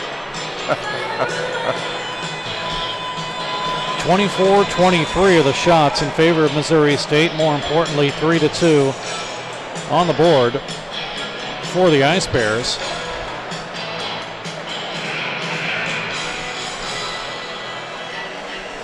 And you know what, Stan? This all started, if you go back to when Anderson was tripped early on and then pushed in, that's when everything really started. Yeah. And I think it was also precipitated by the fact that nothing was called. Right, except for possibly a misconduct, because Oklahoma City did have a player go to the penalty box.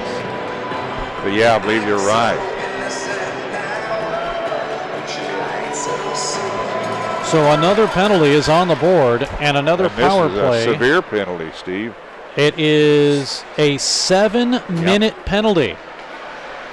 A 7-minute penalty has been assessed to Arnold, and we will have to get the clarification on that, because that does happen. That can happen. And it's sent all the way down into the Missouri State zone and cleared. So Missouri State, with 9 seconds to go in this period, will have over 6 minutes to go. With 3 seconds now, the Ice Bears have it, but it's broken up and cleared out to center ice, and that'll do it. 6:25 is left on the penalty that was assessed to Arnold. Certainly, Steve, the Ice Bears are skating into the locker room with a big advantage, not only a slim advantage on the scoreboard, but certainly a big advantage on the penalty clock with that fighting penalty given to Oklahoma City. So they'll be able to come out strong at the start of the third period. Very tough situation to try to deal with when you're now shorthanded for 6:25. Go back to the second period at 5:12. Jordan Bratton gets the goal for Missouri State to make it 2-0. And Bratton kind of picking up where he left off as it just sails over the blocker of Cloutier, and it is a 2-0 game for Missouri State. But then Drake Johnson on the power play. Johnson for Oklahoma City at 7:10 snaps it quickly past the outstretched attempt of the Ice Bears goaltender at that time, Joey McConnell, on the power play. And then it is Ivan Bondarenko to tie the hockey game up at 2 apiece. This one also on the power play. And Missouri State finds themselves giving up a 2-goal advantage. But less than a minute later, it is Alex Turin walking in, and Turin gives the Ice Bears a 3-2 lead as he tips it just over and the outstretched arm of Cloutier. And this is where things start to get a little chippy as gloves come off and we get a penalty. I think Josh Shore is the one that went to the locker room, and that's kind of started a lot of the roughhousing that was going on in the second period. Right. And then, of course, towards the end, some additional problems. And, you know, one of the problems that we had, as we talked about, was when Anderson was tripped up and bowled into, and the officials just let things play, and that kind of precipitated and continued a lot of the issues that we were having in this period. Of course, the sled dogs out on the ice again, and Stan, as we do this every year, for at least the past 3 or 4 years, we have had a kind of pseudo fundraiser for ATOP, the Assisted Technology Outdoor Professionals, and they help out with not only sled equipment like you see out here, but they have other activities for people that are not able-bodied. And Stan, I know that you've not been out on a sled before. I know that if you could, you would. But there's a couple of problems. People like us, we're not as thin as some of the folks out there. So just to squeeze into one of those sleds is tough. But the second thing is, I really understood what it was like to get out there and play. And I will say that when I looked at the Olympics, and they have in the Paralympics, they have sledding in the Paralympics. Sled hockey. Yeah, I thought that's so easy. It's these guys. That's not a sport. Oh, when I got out there and played, it was a completely different story. But a lot of the charitable things that Missouri State does, which is really nice, is not only for the ATOP sled dogs, but for Breast Cancer Foundation of the Ozarks. We're going to have another shirt raffle, and I just happened to see the mock-up of the jerseys this year, which we were going to sell, and they were absolutely amazing. The design was just unbelievable. Stan, I think I may have to get one this year. That's great. They're great. Really nice. But that's something that Missouri State does, and I've seen all across various organizations that will kind of put together and help out people that were not as fortunate. And one of the things that the Ice Bears did a couple seasons ago was Allie Alstead, the softball player, helped out and did a jersey sale for that. So it's really nice to see people coming together and able to do things like that. Giving back is a key part of the Ice Bears program, because participating in community service projects is on the players list. From the start of the season, throughout the season, getting involved in the community. That's a key reason you see the Ice Bears fan base continue to grow and develop, because the Ice Bears are participating in community activities and charitable activities, and not only trying to raise funds for their own club, but helping other groups raise funds for their various causes. And of course, working with the sled dogs is such a natural, and when you look at the skills of a hockey player, I say all the time, those guys do things on the ice I couldn't even do on dry land, and really it's similar with the sled dogs. It's just amazing what they can do on the ice. Well, I would call play-by-play, but I don't know who's out there. Yeah, that's right. I will tell you, I've played with them, and a couple of women that play out there too. So it's very competitive, and some non-handicap folks are out there too. Some able-bodied folks are out there. So it's good to see. I know hockey director Al Valdivia has gone out there and played before. So it's really kind of a fun time. It really is, and Al has coordinated this program with the Sled Dogs group, and it has grown considerably. And you're right, Steve, the sleds are not cheap, and that's one of the key factors in where the funds raised by the Ice Bears and the Sled Dogs group goes, is to purchase those sleds. But it is just great to see the guys and gals out there participating and enjoying it. It's got to be a big thrill for them to participate as much as it's fun for us to watch. One of the things I did want to make mention of is that last period, Missouri State and Oklahoma City stayed out. They stayed in their benches and they watched the game just to show these players support. Missouri State is out there now, but Oklahoma City is not, and I don't blame Gary Gill at this point for being in the locker room to talk to his team.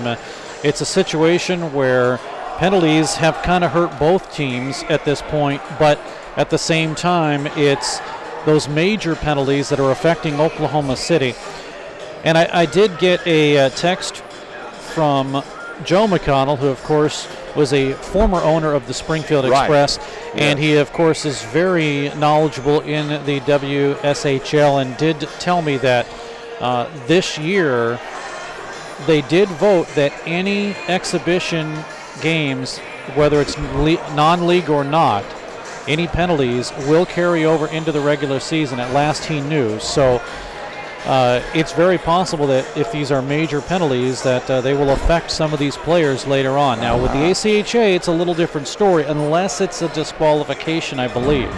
But with the ACHA, a little different story.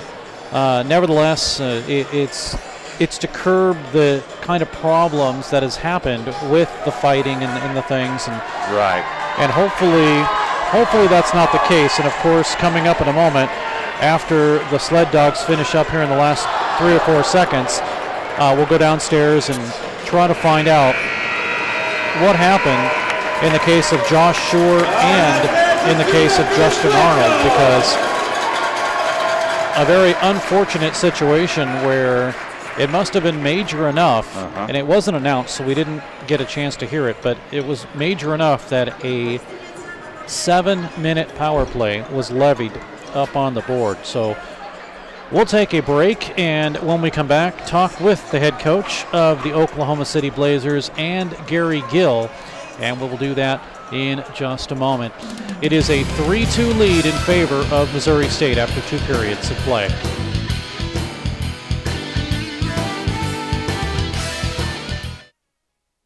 Hi, my name's Scott Morris. I own Falstaff's Local. It's the new hockey bar in town. You're missing out if you don't come and watch some Blues games down here. You'll also be able to hear the sound of all the games. We're located between the Hers building and the movie theater on Park Central West. We have a limited but great menu. We're open for lunch. We are the hockey bar, so come and watch all the hockey games. We're going to cover MSU Ice Bears, the Springfield Express, and we may have some big-time NHL players show up. We are installing a train whistle down here. I think we're the only ones in town that are daring to do that. Please come and see us at Falstaff's The Hockey Bar. Thanks a lot. I will see you soon.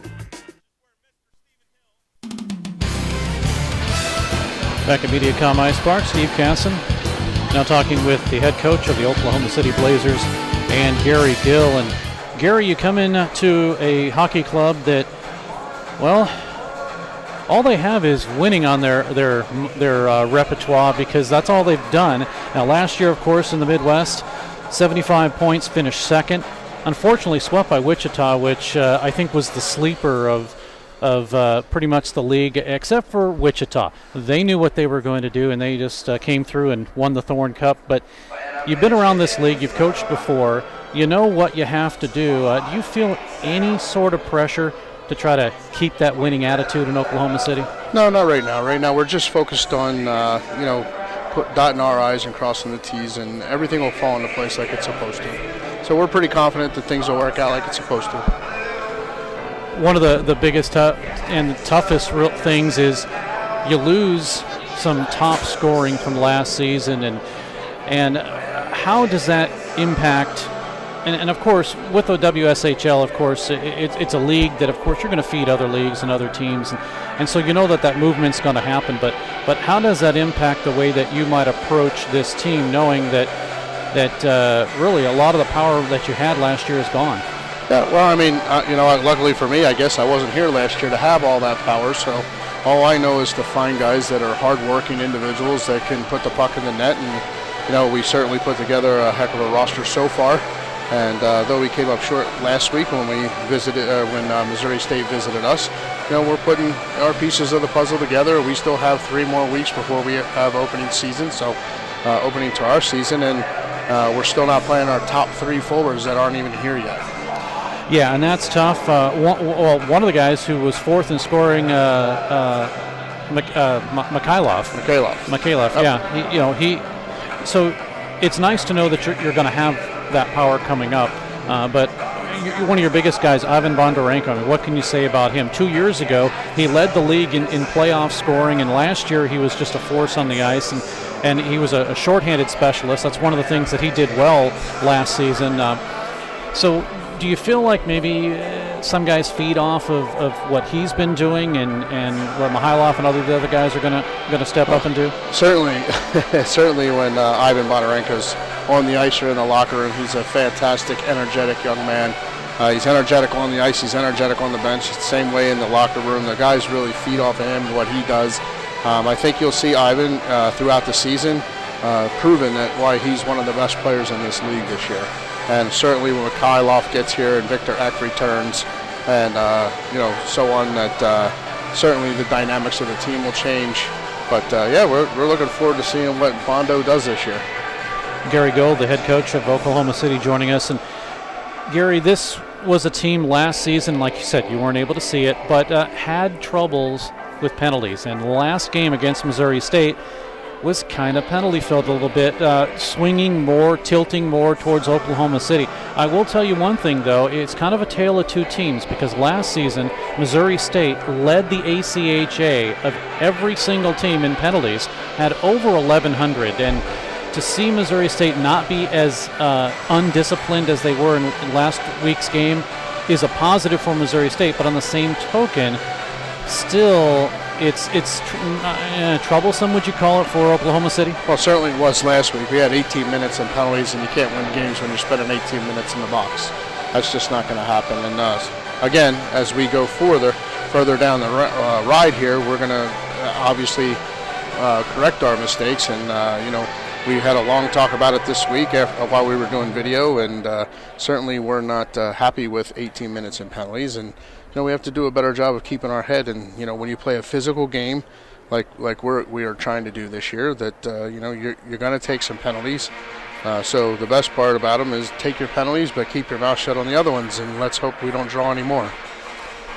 I do have a chance to cover the WSHL because I also cover the Springfield Express, and so the one thing that I have to say about the WSHL is if you look at the Midwest Division, it's really one of the toughest divisions out there. And you can say all you want about the Pacific side, but when you look at teams out there that score high volumes of goals, but you look at the Midwest Division and you see teams, especially last season, first through fourth place separated by about 3 to 4 points, you got to stop and wonder, okay, is the Midwest Division the type of division that people are going to have trouble with?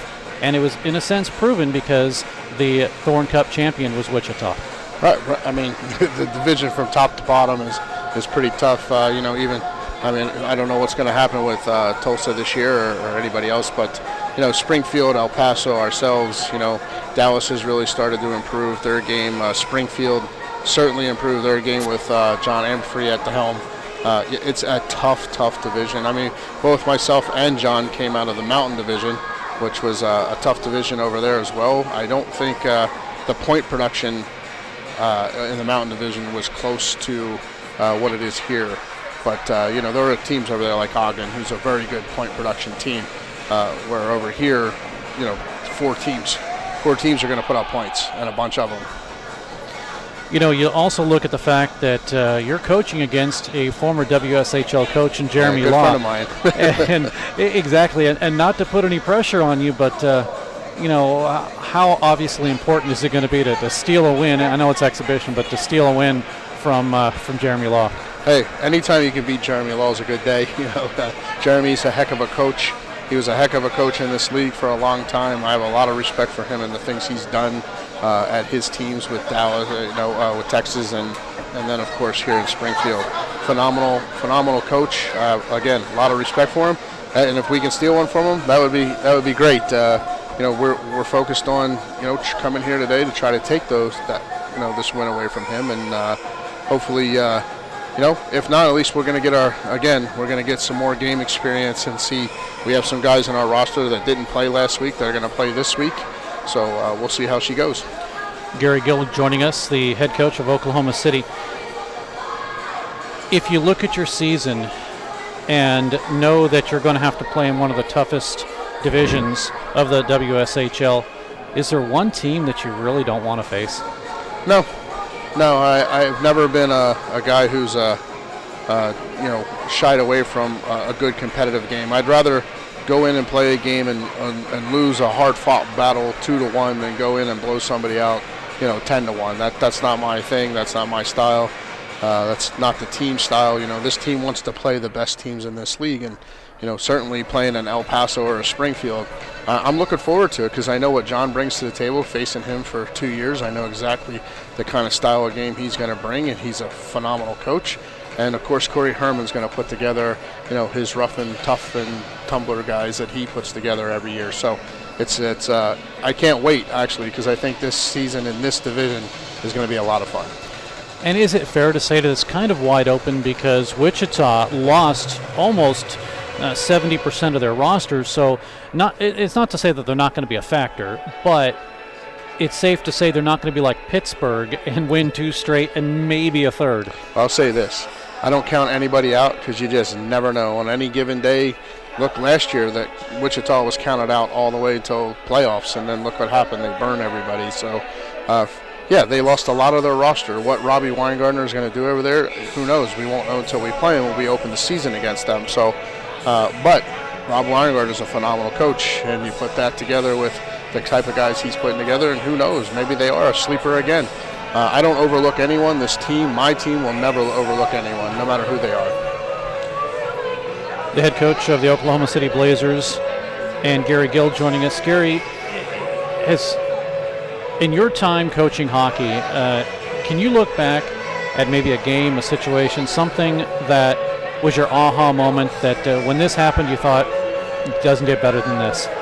Yeah, about 4 years ago, my first year in this league, I came right out of pros, right out of the ECHL, right into Cheyenne, and after Christmas, after the Christmas break, the team was just like on autopilot, and we really, really played some of the best hockey I've seen juniors play at this level, and it was so much fun to watch that second half of the season. Really enjoyed it. We ended up tying for the Mountain Division, and with Phoenix.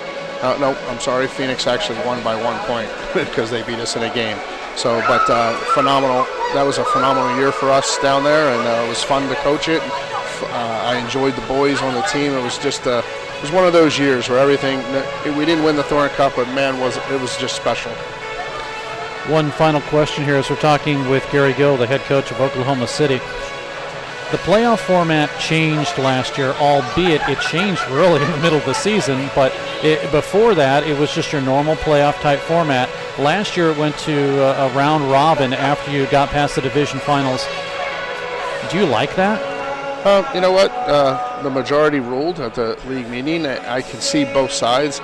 I'm kind of old-fashioned. I like the old-fashioned where it's one team and you get past that team and you go to the next team, and so on and so on. I think watching it last year, it was a bit confusing at the end after the first round, who was playing who, and after the next round, who was playing who again. So it was kind of confusing there, but I would have liked to seen, in my opinion, my humble opinion, I would have liked to seen Ogden and Wichita face off for the title. But I'm not, I don't have that kind of power. But I'm old-fashioned. I like the old-fashioned playoff rules and the playoff games. Again, where you beat this team, you move on to the next one. Best of 3, best of 5. But hey, we'll look forward to getting in either way. Well, in that situation, Idaho, which lost a game, actually ended up in the finals. So, right. You can say anything can happen, but I'm with you. It'd be the same as if the NHL changed to a round-robin situation.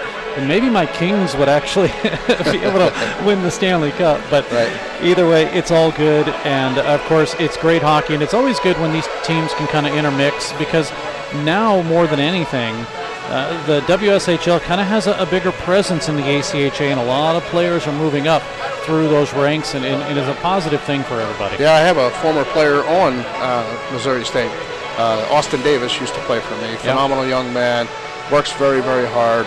It's great to see him. I just saw him on the way up here. Still, high-fiving each other when we pass each other. It's great to see him continuing his hockey and getting his education so, he can continue on. I love seeing that.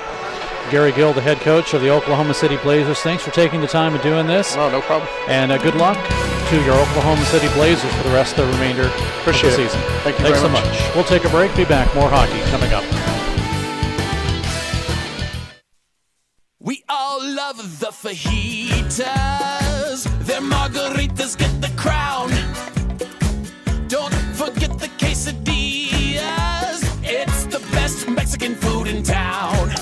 Now your favorite Mexican restaurant is open on Sunday. Yes, Maria's Downtown is open on Sunday. So bring your family and friends and enjoy Mexico with us 7 days a week. Hold on to your salsa and your chips. Maria's on South Avenue in downtown Springfield. Hi, my name's Scott Morris. I own Falstaff's Local. It's the new hockey bar in town. You're missing out if you don't come and watch some Blues games down here. You'll also be able to hear the sound of all the games. And we're located between the Hers building and the movie theater on Park Central West. We have a limited but great menu. We're open for lunch. We are the hockey bar, so come and watch all the hockey games. We're going to cover MSU Ice Bears, the Springfield Express, and we may have some big-time NHL players show up. We are installing a train whistle down here. I think we're the only ones in town that are daring to do that. Please come and see us at Falstaff's The Hockey Bar. Thanks a lot. I will see you soon. Now playing at Mediacom Ice Park in Springfield, a new ice age. It's the Missouri State Ice Bears hockey. Now through February, exciting, hard-hitting, fast-paced collegiate hockey, Ice Bears style. Get your advance tickets at Missouri State Tix box offices or call 417-836-7678. Tickets also available at the games. There are no speed limits at Mediacom Ice Park when you see Ice Bears hockey. Back at Mediacom Ice Park, Steve Casson, Alex Somm on Web Sports Radio. It is a 3-2 hockey game as Missouri State, with that slim one-goal lead as we are about ready to start the third period, although the Zamboni just finishing up its last round. Did get information and update on the penalties. And there are a lot of them, and there are some major ones. Josh Shore gets a disqualification, 10 minutes for fighting. Justin Arnold, 5 minutes for fighting, a disqualification, and Sibo Kampanik has a disqualification for being the third man into an altercation. Arnold also gets 2 minutes for instigating. So for Arnold, 2 minutes for instigating, 5 minutes for fighting, and a disqualification. For Missouri State, Brendan McClue, 5 minutes for fighting, and a disqualification. So what happens is McClue's penalties will wash out. I guess you can argue that they wash out with Shore's penalty, and Kapanik just gets a straight disqualification.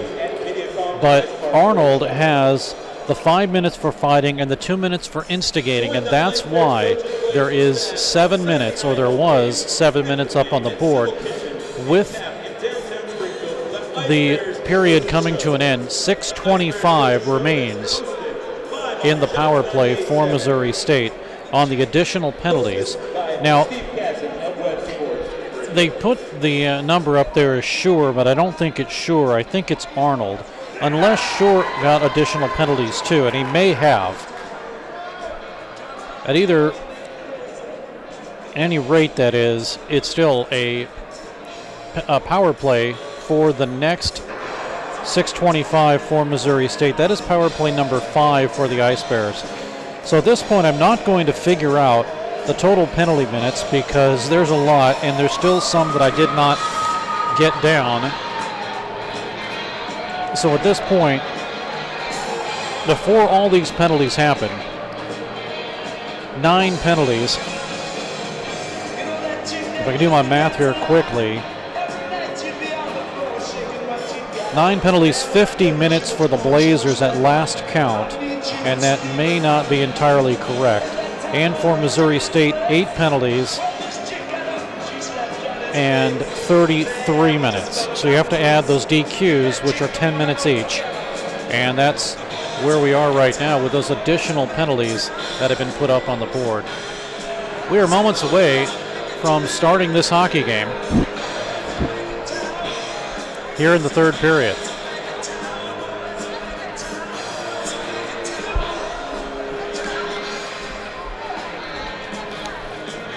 A fresh 20 minutes on the clock as Missouri State will skate from the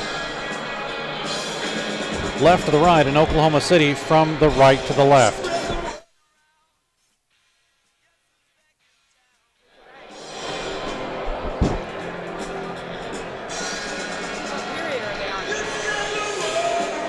As we get ready to start the third period, a little delay as they don't have a puck.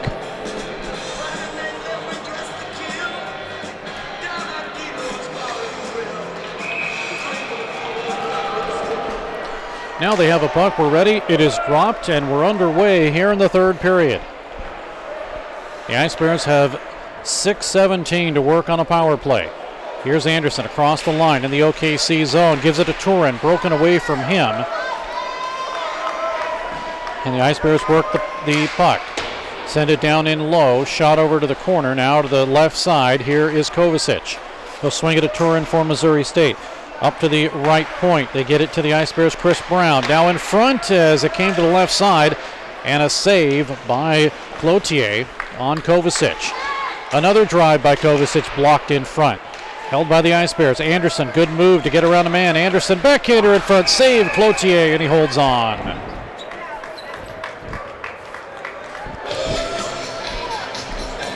.19:14 to go on the period. And a line change for both teams.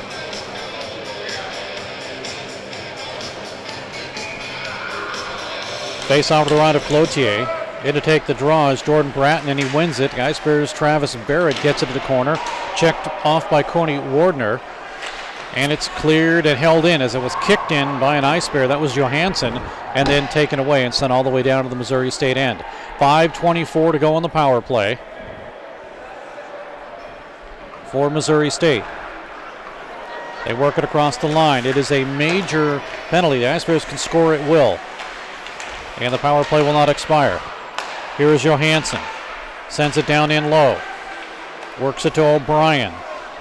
Has it taken away. It's chopped up by Cambria and sent all the way down. 5 minutes to go.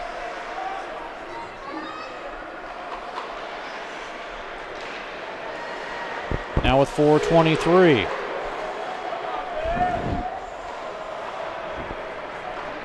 Line change for Missouri State. They start back in their own zone. Sent up and swung all the way down, connecting to Kovacic. Right side, now left side. Turin, it's blocked in front. 18:08 to go. Here's a shot, tipped in, score! As Johansson got it over to Kovacic, and Missouri State, on a power play goal, has taken another 2-goal lead.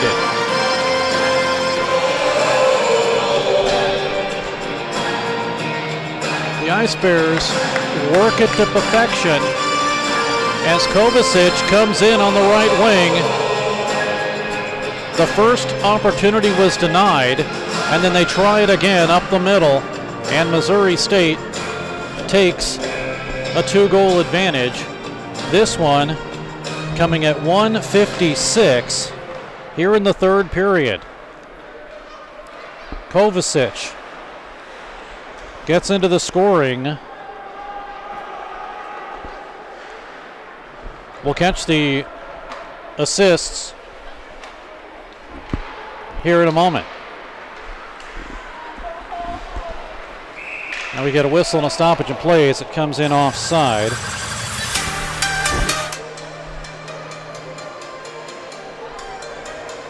.407 remaining in the power play. a major power play for Missouri State. So the Ice Bears finally capitalize on the man advantage. They are 1 for 5. Now they work on number 6. Ice Bears goal coming in 18:04 remaining in the third period. Goal scored by number 20, Andrew Kovacic. Assisting on the goal, number 58, Patrick Johansson. And number 10, Alex Turin. Kovacic from Johansson and Turin at 18:04. So the Ice Bears take a 4-2 lead. Now they work with 3:40 to go on the major power play here in the third period. Puck sent down in low around the goaltender Cloutier. Taken on the left faceoff circle. Again, a snapshot by Kovacic. And now with 17 minutes remaining, we'll have a face-off inside the Oklahoma City zone.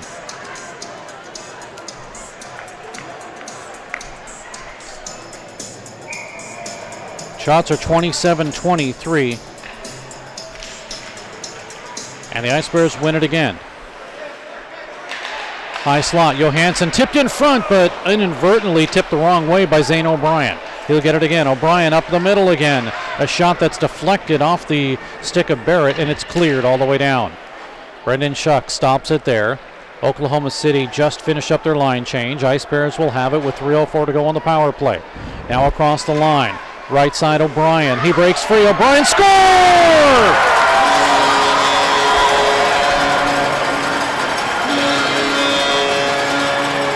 Zane O'Brien makes it 5-2. As he broke free from the right side, came down the middle.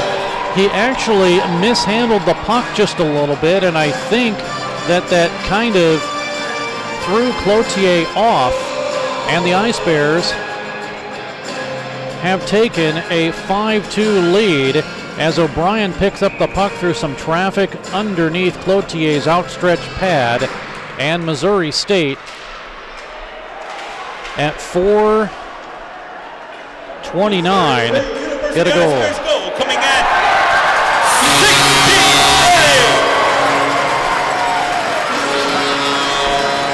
16. Well, the Ice Bears are scoring again here in the third period.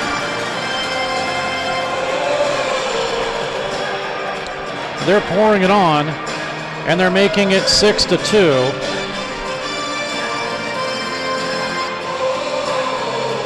And Cloutier just having a hard time here in the third period. Not happy at this point. As this rebound is Gievers' second goal. So Marshall Gievers on the rebound from the left side, and it's 6-2. This one, 4:41. The Ice Bears picked up a goal just 13 seconds later, make that 12 seconds later. 16:30 remaining in the third period. The unassisted goal scored by number 15, Zach O'Brien.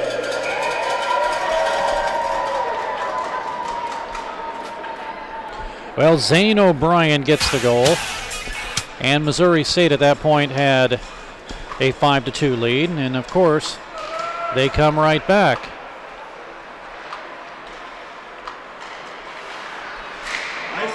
So a couple of quick goals as we catch the call again. Remaining in the third period. Goal scored by number 8, Mitchell Gievers. Well, it's Marshall Gievers. Assisting on the goal, number 79, Alex Rubin. Rubin gets an assist. Alex Rubin at 16:19 in the third period.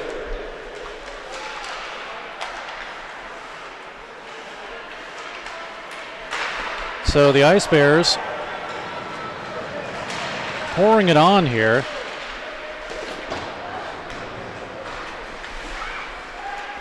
And they lead by 4. Now, those are power play goals. They have scored 3 consecutive power play goals on the major penalty with 2:03 remaining in it. Now with 15:32 to go in the period, puck's into the OKC zone. It is behind the net. and swiped around. A bad play that is held in on a good play by Alex Smith, but it's cleared out. Oklahoma City 3-on-2 racing in front, and a good break up by Anderson as they had a 3-on-2 right in front. Couldn't capitalize on it. Here come the Ice Bears again. Here's Turin in front. He shoots and he runs into the goaltender as he got the shot. Saved by Cloutier. It's behind the net. Now Chad Lounder is there for Missouri State. Gets it into the corner. Cross ice. It'll go to Anderson. Left side. He shoots, deflected up and high. Now spun around to the corner to Blake Zabinski. Zabinski up the middle, broken up and cleared to the corner by Chamberlain. But the Ice Bears have it. A power play for 1:10. Dropped in again to Kovacic. Shot saved by Cloutier. Behind the net, Kovacic works it for Missouri State. Gets it over to Zabinski. Up the middle, here's Anderson. A shot. We're going to get a penalty against Oklahoma City as Turin was upended. The save was made by Cloutier, but a penalty will go against Oklahoma City.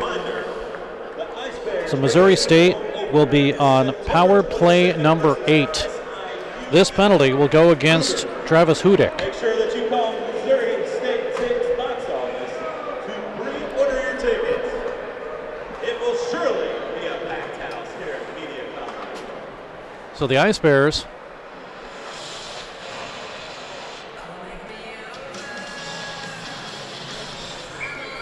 have everything going with an extra 2 minutes on the board, and they will have for 54 seconds a 2-man advantage. Here's a shot that sails wide. Far side board, still a battle for it. Johansson is there, squirts free, left point. Now to Chris Brown. Cross ice to Jordan Bratton playing the point. He'll drop it in low for Missouri State, who leads 6-2. Shot. Well, it was a partially fanned-on shot by Johansson. He'll pick it up again. Cross ice. Now in front.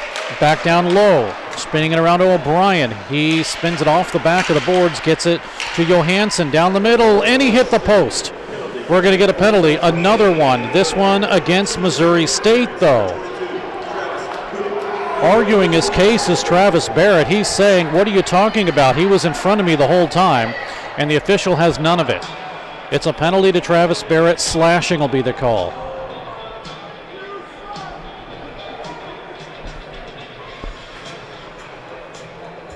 So penalties are starting to pile up here. And when we get a chance, we'll take a look at those other goals. Probably can now with the officials being called over. So the first goal on the power play was Andrew Kovacic's goal. That one after the first attempt, and the follow-up, he tips it in from Johansson, and Missouri State at that point takes a 4-2 lead. And then it's O'Brien who comes in and gets a goal to make it, at that point, a 5-2 game as we come back to live action. And we're going to have a 4-on-4 for another 59 seconds, but we get a penalty. It goes against Oklahoma City. The Ice Bears will get the goaltender out. Missouri State across the line. Bratton is there to try to keep it in onside. He does, and it's touched up. And that's a good play by Bratton because the play was touched up inside the Oklahoma City zone, and that's where the faceoff will be. But it is a tripping call against the Blazers.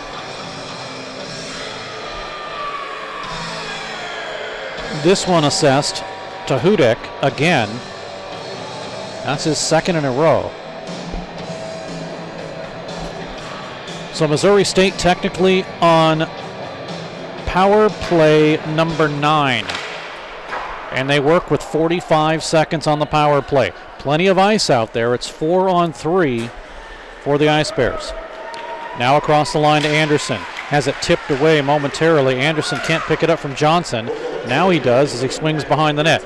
Johnson is there, swing it up to the corner, and it's poked out to center ice and jabbed all the way down into the Missouri State zone. Power play for the Ice Bears for now 21 more seconds. Here comes Zabinski. Has it taken away, and it is cleared by Winsek all the way down. I take that back. That is Connor Dunn who sent it all the way down. 6 seconds to go, then we're 4-on-4. Here is Kovacic across the line for Missouri State. Back check, and he'll get it now to Turin. It's 4-on-4. Here's Turin instead, gives it to Kovacic. Now back to Schumacher. He shoots, and a blocker save up and out of play. In 32 seconds, it'll be a short power play for Missouri State. We're 4-on-4. There's 12 seconds left in Travis Barrett's penalty, and 101 remaining in the penalty to Zach Colgrove. 6-2 Missouri State. Go over the goal scoring in a moment. At one point, it was a 2-2 hockey game.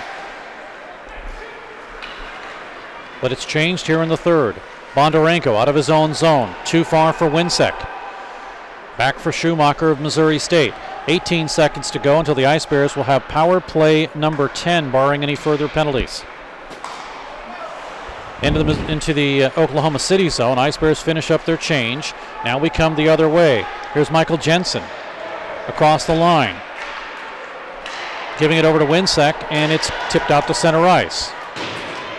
In front of the Ice Bears bench, Winsek is checked there by Alex Smith. Or take that back, that was Alex Rubin. And Missouri State with 15 seconds to go in power play number 10.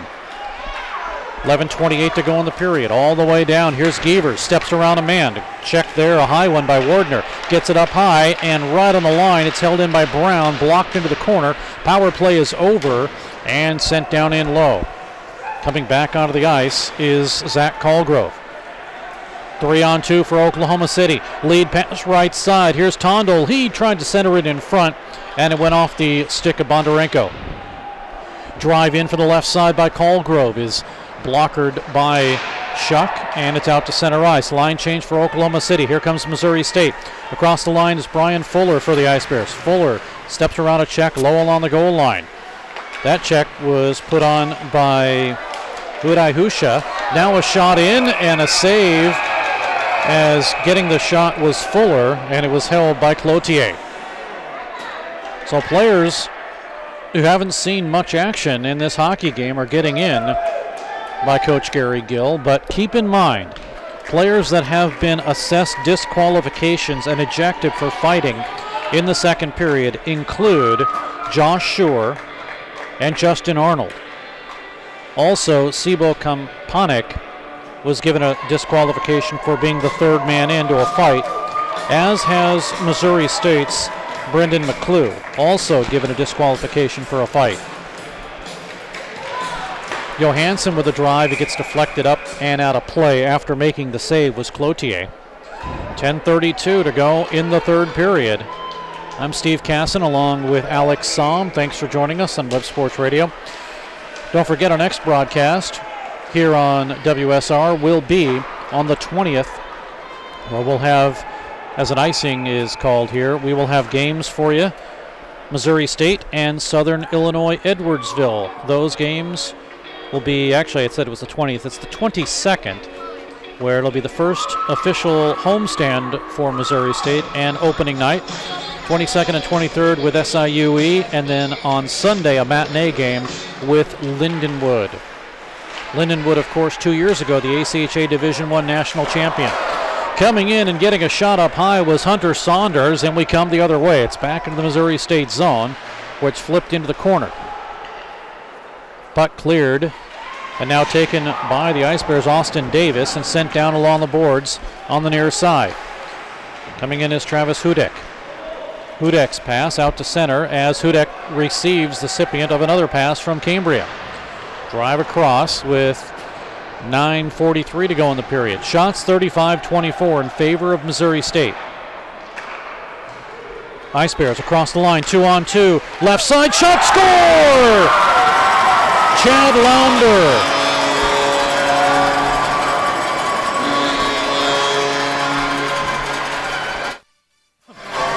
Chad Launder puts it top shelf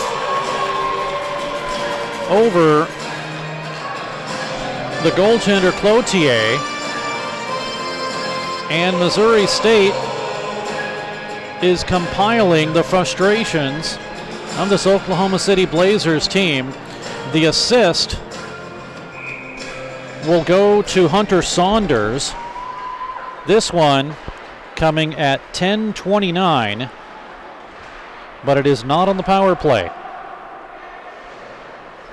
The Ice Bears with a 7-2 lead. And boy, will we have a lot of highlights to go through. Here is a backhander by Zane O'Brien that misses as it was saved by Cloutier. So the Ice Bears, let's catch the call here. At 9:32 remaining of the third period. Goal scored by number 27, Chris Brown. Assisting on the goal, number 25, Hunter Saunders. Brown from Saunders at 9:32 remaining in the third period. Well, let's see if I got that wrong or if he got that wrong, because it was not Brown, I can tell you that much. It was a 47 for Missouri State. That's Chad Lounder who gets credit for that goal. And it's 7-2 Missouri State.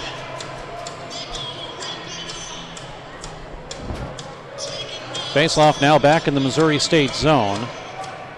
Zach Colgrove comes in to try to win the draw from the Ice Bears, Blake Zabinski. And it's won by Missouri State. Sent Lowell on the goal line in the Ice Bears zone. Schumacher to flip it up to Kovacic. He gets it out of harm's way, and Turin will follow it up. Now Missouri State has a 3-on-3 into the zone. Here's Turin trying to get it in front, and it's blocked into the corner, and running into the net is Patrick Johansson. So the faceoff should come outside the zone, with it knocked off by Johansson.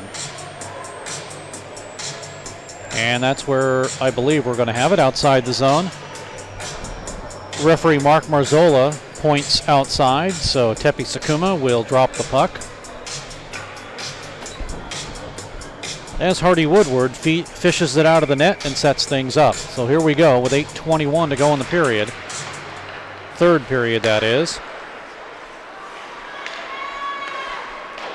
Blazers out of their own zone, flip it off into the corner.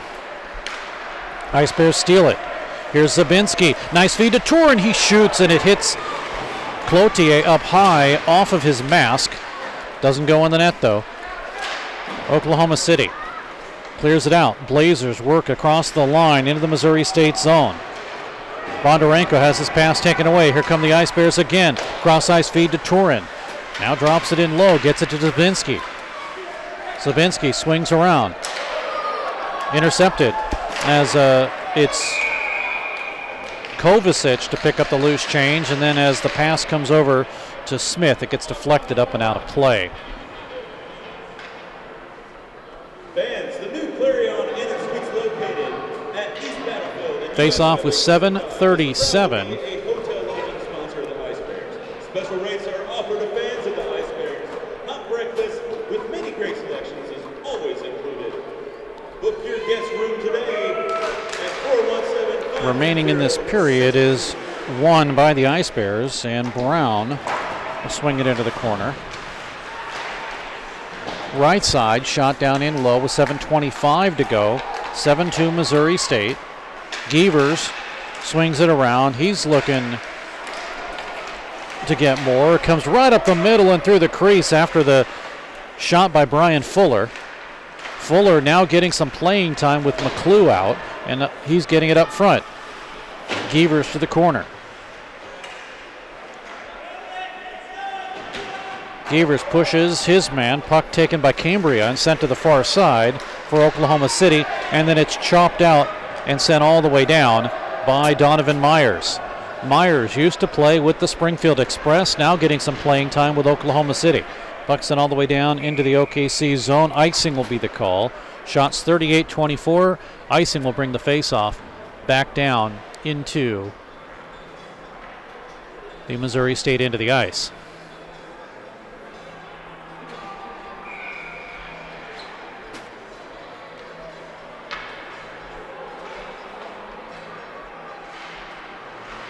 Face-off in the Missouri State zone. Sent low along the back of the net by Shuck, and then we get a stoppage in play.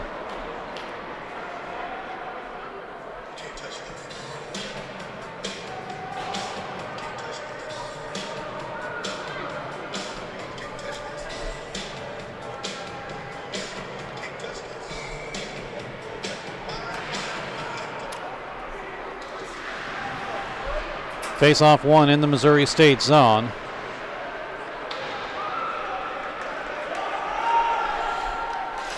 And fanning on it was Connor Dunn. Ice Bears gaining possession.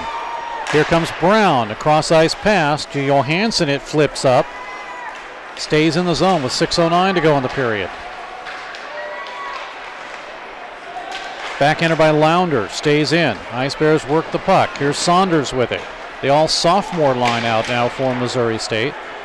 Swung in low to Austin Davis. Saunders is there. He gets checked hard in front. Now a blast in, gets deflected up and high and wide as Brown got that one, and Cloutier deflected it up high and wide. Here's Winsek for Oklahoma City. Helping out is Drake Johnson. He'll steal the puck. Johnson gets checked. Puck comes up the middle, intercepted by Travis Barrett of Missouri State. Barrett is there, gets a shot in, save, and the rebound, as it fell off of Cloutier, is cleared into the corner by Winsek. Bouncing puck, and Missouri State now with the energy as they continue to pour it on against Oklahoma City. Puck cleared out to center ice. And it is Missouri State back in their own zone to set things up. 5:04 remaining in the period. Blazers with a line change. Ice Bears into the OKC zone. Bratton with a drive in and a save by Cloutier. He'll hold on.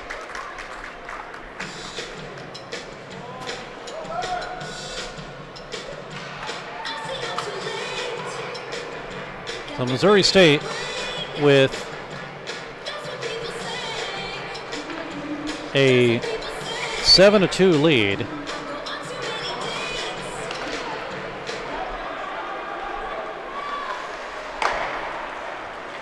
They're probably content to keep it a 7-2 hockey game, but we'll see with 4:45 to go.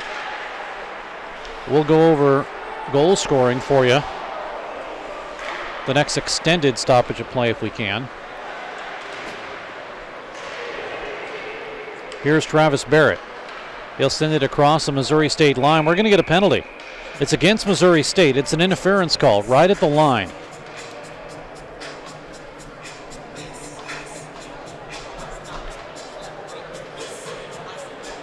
And it will go against Jordan Bratton for interference.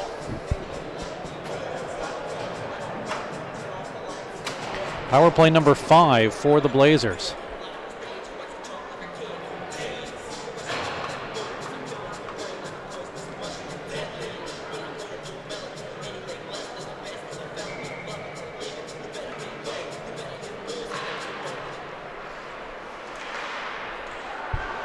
Play is underway with now power play number 5 for Oklahoma City. Ice Bears penalty coming at 4:27. And Oklahoma City working it in the corner. 2 minutes for interference. Number 9. Winsek gets a return pass. 1:40 remaining in the power play. Down in low, trying to get it to Bondarenko. Coming out from behind, now down the middle. Bondarenko, right side, drive in, and Shuck comes back to close it off as Winsek was there, and the Ice Bears will break out a shorthanded situation. Across the line, they tried to feed it to Anderson, but it's intercepted and taken away by Johnson. Held in by Anderson. He shoots as he tried to get it over to Kovacic, and he went right through the crease and deflected it wide. Good play on both sides by both teams. And now it's Johnson out of his own zone. Oklahoma City across the Missouri State line. Here's Chamberlain. Chamberlain working with 3:22 to go in the period. Up the middle. Once again, as it came from Chamberlain, it goes to the right side. Working in front is Bondarenko. Tried to get a shot off. He does, and it sails through the corner. 42 seconds remaining in the power play. 38 seconds. As the Oklahoma City Blazers get a goal. The puck was shot from the right side by Bondarenko, and it is now a 7-3 hockey game.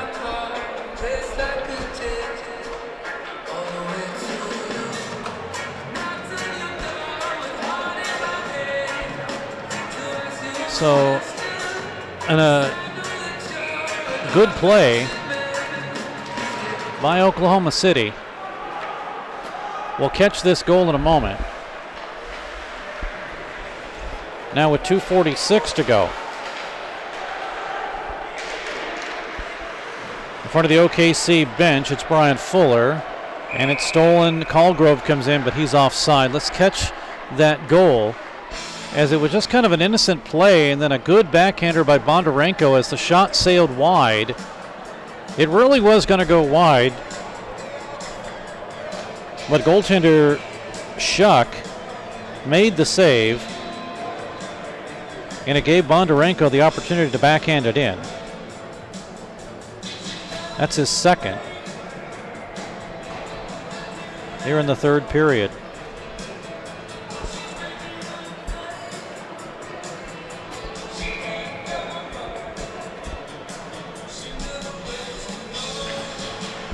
Face off to the right of Cloutier.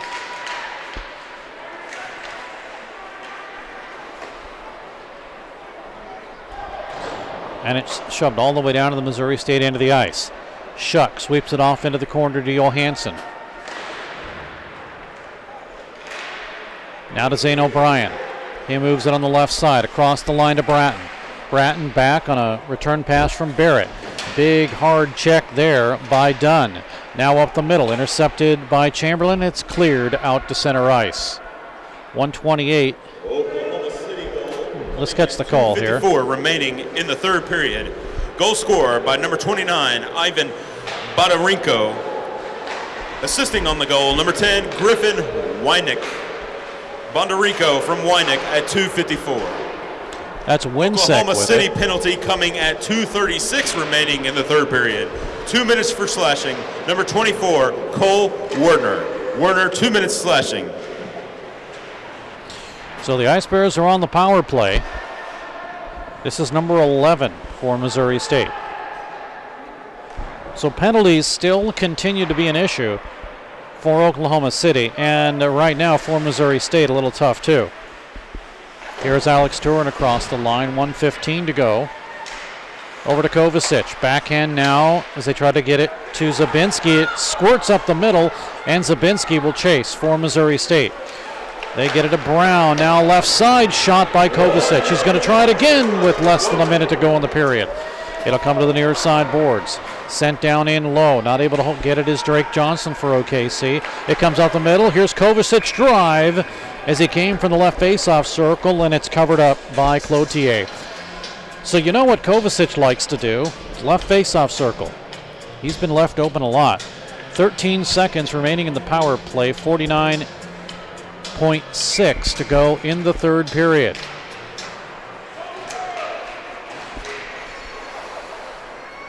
Ice Bears had it momentarily, and it's cleared.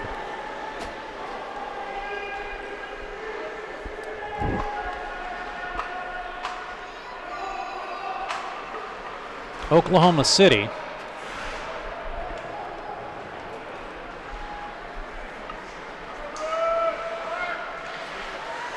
with 23 seconds left will lose their second preseason game.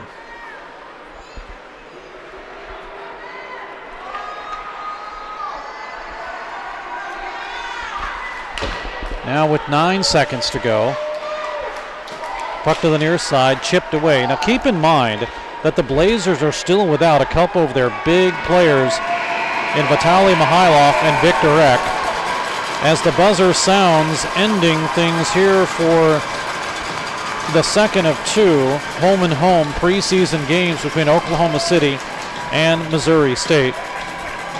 Bobby Cloutier faces 42 Ice Bears shots, and the combination of Joey McConnell and Brendan Shuck face 28 Oklahoma City shots.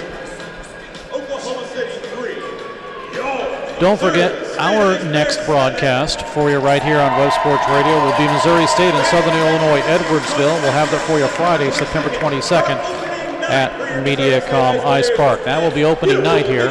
The Ice Bears next weekend will be in Bloomington, Illinois, where they will play the Illinois State Redbirds. Oklahoma City, they open up their season on the 22nd, and that will be at home to Wichita. So a good start to the series for both of those two teams. Of course, the Thorn Cup champion Wichita Thunder and the Oklahoma City Blazers.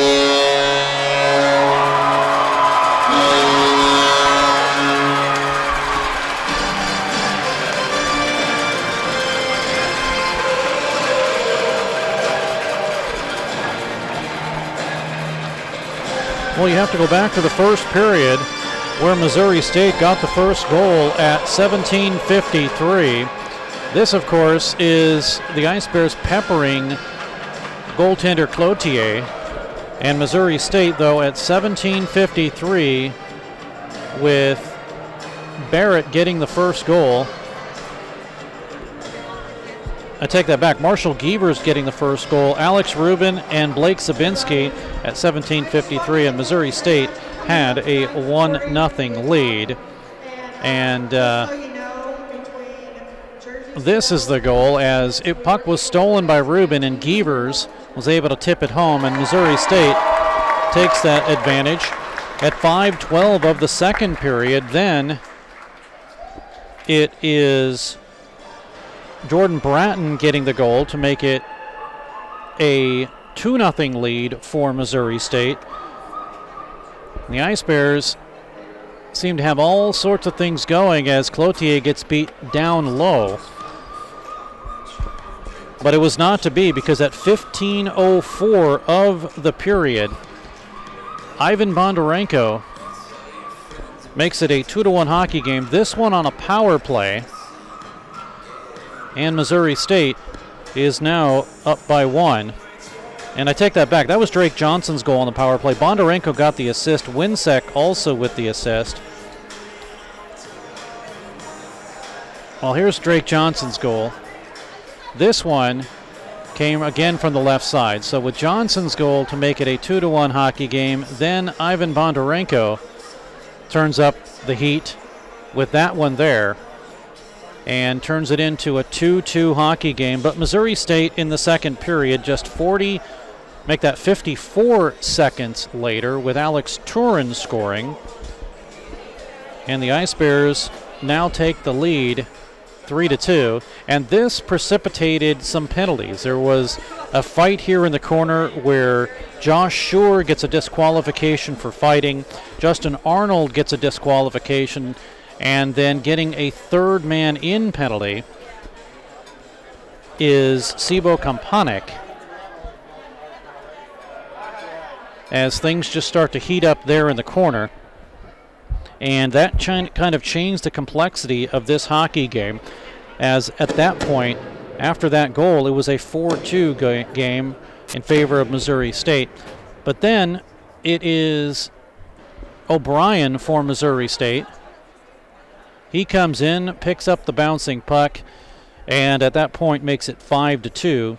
Again, on the power play with the major penalty still happening. Then Gievers for Missouri State scores.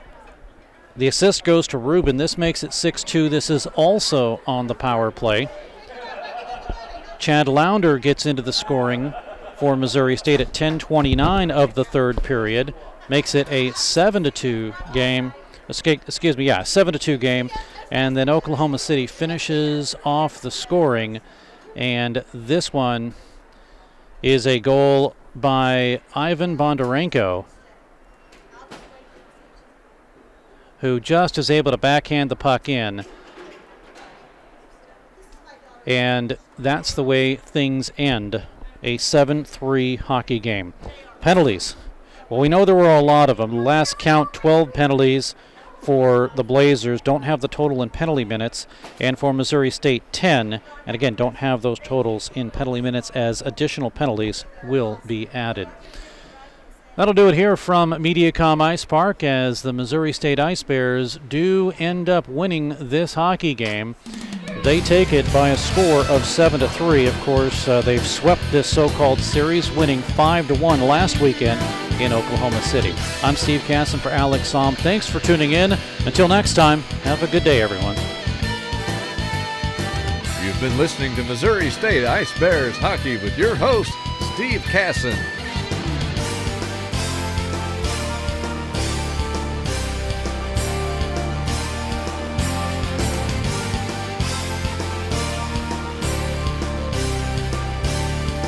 Thank you for tuning in to tonight's game. Ice Bears Hockey is a presentation of DS Sports Enterprises and WebSportsRadio.com.